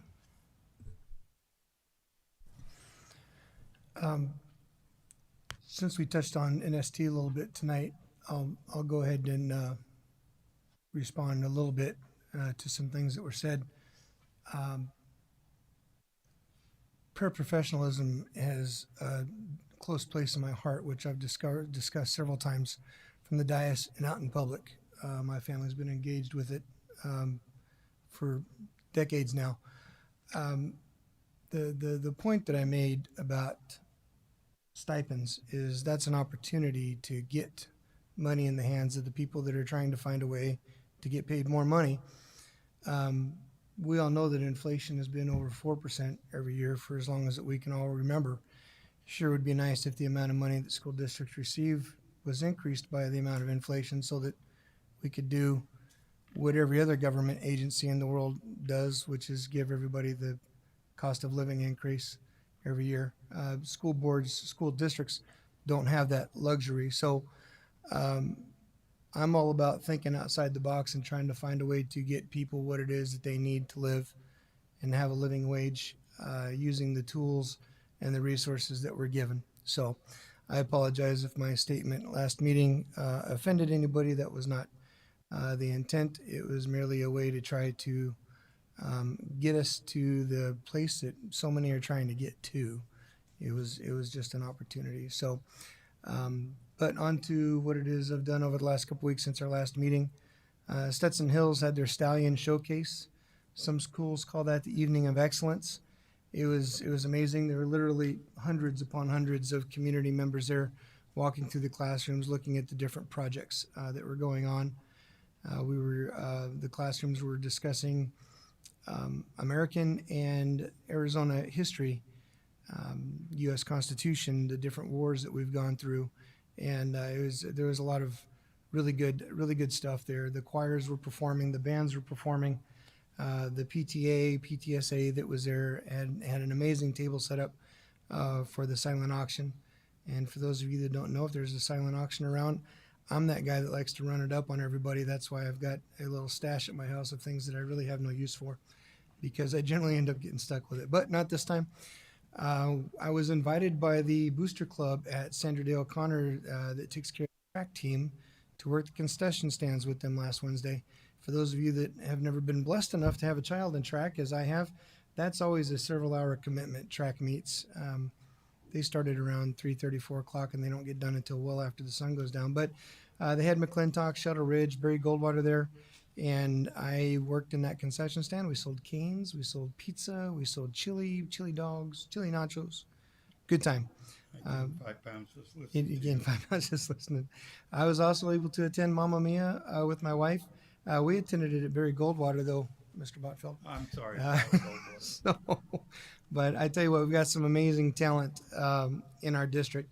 And I say it almost to a point of ad nauseum, but you need to take an opportunity to go out and see some of these children and some of the amazing talents that they have and their willingness to share it with us. Likewise, Anastasia at Sandra Day O'Connor. Both of these productions had some amazing folks that were in their senior years that were performing on stage. I'll go ahead and mention Amaya Reed and Madeline Salisbury, just for two. But there were dozens and dozens of kids on each one of those stages that did an amazing job, and that encouraged people to take some time to go out and watch some of those productions as they come around again next school year. I was able to attend the Boundary Committee meeting as well as Dr. Pack to see what the culmination of their work was about, what they did right, what they thought they could improve upon moving forward, the discussions that were had about replacing community members that were stepping away, and a lot of good stuff came out of that, and we're looking forward to moving forward with that as time continues on. As Mr. Botfeld mentioned, the Deer Valley Unified School District Annual Art Show took place here just about a week or so ago up at the Anthem outlets. For those of you that aren't aware, every year the Anthem outlets give us a unit, and it is filled with different mediums of art from all 5 high schools. And we, again, have some amazing talent in this district, and I just encourage everybody to get out and partake so that you can actually see firsthand what's going on in your school district. Thank you. Dr. Finch. April is assessment month, so that's why your internet doesn't work as you walk around the campuses, because the kids are sucking all the internet out of the machine, taking a lot of the bandwidth as all of our assessments are online. So, and it's for the parents that are out there, make sure Johnny and Susie have a good rest and good sleep and good breakfast to get them started on a new day. We want to do well on our assessments. We have a long history of doing well on our assessments from all the hard work of our staff. We did mention a bunch of days that were celebrated. Paraprofessional one that was mentioned. Assistant principals are this week, they were mentioned. But school librarians were also last week as well. We did have a grand opening of a new Annie's Closet at Vista Peak, again run by our TSW students. And I was in that in the distribution center today, and I got to see again what a great program for our special needs kids to run. They get an actual experience, and that is valuable. Teaches them about the whole commercial side of retail. If you have a chance, as I always say, rewind the tape and watch the program before the word meeting. We have a award ceremony that runs about an hour, and we had dozens and dozens of students and staff that were honored. So make sure you take a peek at that. We have a gifted showcase this Wednesday at the district office from 6 to 8 if you want to come check that out. Our annual job fair will be next Saturday, which is April 18th, from 9 a.m. to noon. So I know I'm sure we'll have a lot of business this year with our neighbors shrinking around us. So get there early to learn more about Deer Valley. The legislature's in full steam. In general, the theme is let's take away local control. So keep an eyeball on that as we fight against that push. We're working on staffing. HR is up to their eyeballs in staffing, doing well there as we move staff around, obviously with boundaries issue. So we've had to move, do some creative work in that department. We, the staff member talked a little bit too about the starvation of the legislators, just starving public education and not even meeting the inflation. They did it on purpose. That is actually state statute. They only have to give us 2%. And they've been basically starving us for 40 years. And now it's catching up to the state, obviously with the voucher being over $1 billion for 100,000 students and $14 billion being for 1 million students. So they're basically on a march to starve public ed and being quite successful at it. The good news is when Ms. Mock did her report, Deer Valley continues to outperform academically. Our peers and the state continue to run very efficiently. We continue to maximize our dollars and try to, as you say, juggle all the parts of the machine to maximize our potential. So I just want to thank again staff for our performance, that we continue to beat the odds, and it's only done through having a great team, great people, great teammates working together to give that student the best experience. And the results speak for itself, so keep up the great work. That's it. Thanks. I'd like to thank everybody for coming out and participating tonight and helping this district be as amazing as it is. All future school board meetings are posted on the district website. Do I have a motion to adjourn? So moved. Second? Second. All those in favor? Aye. Aye. All right. Thank you. Have a good night. Drive safe.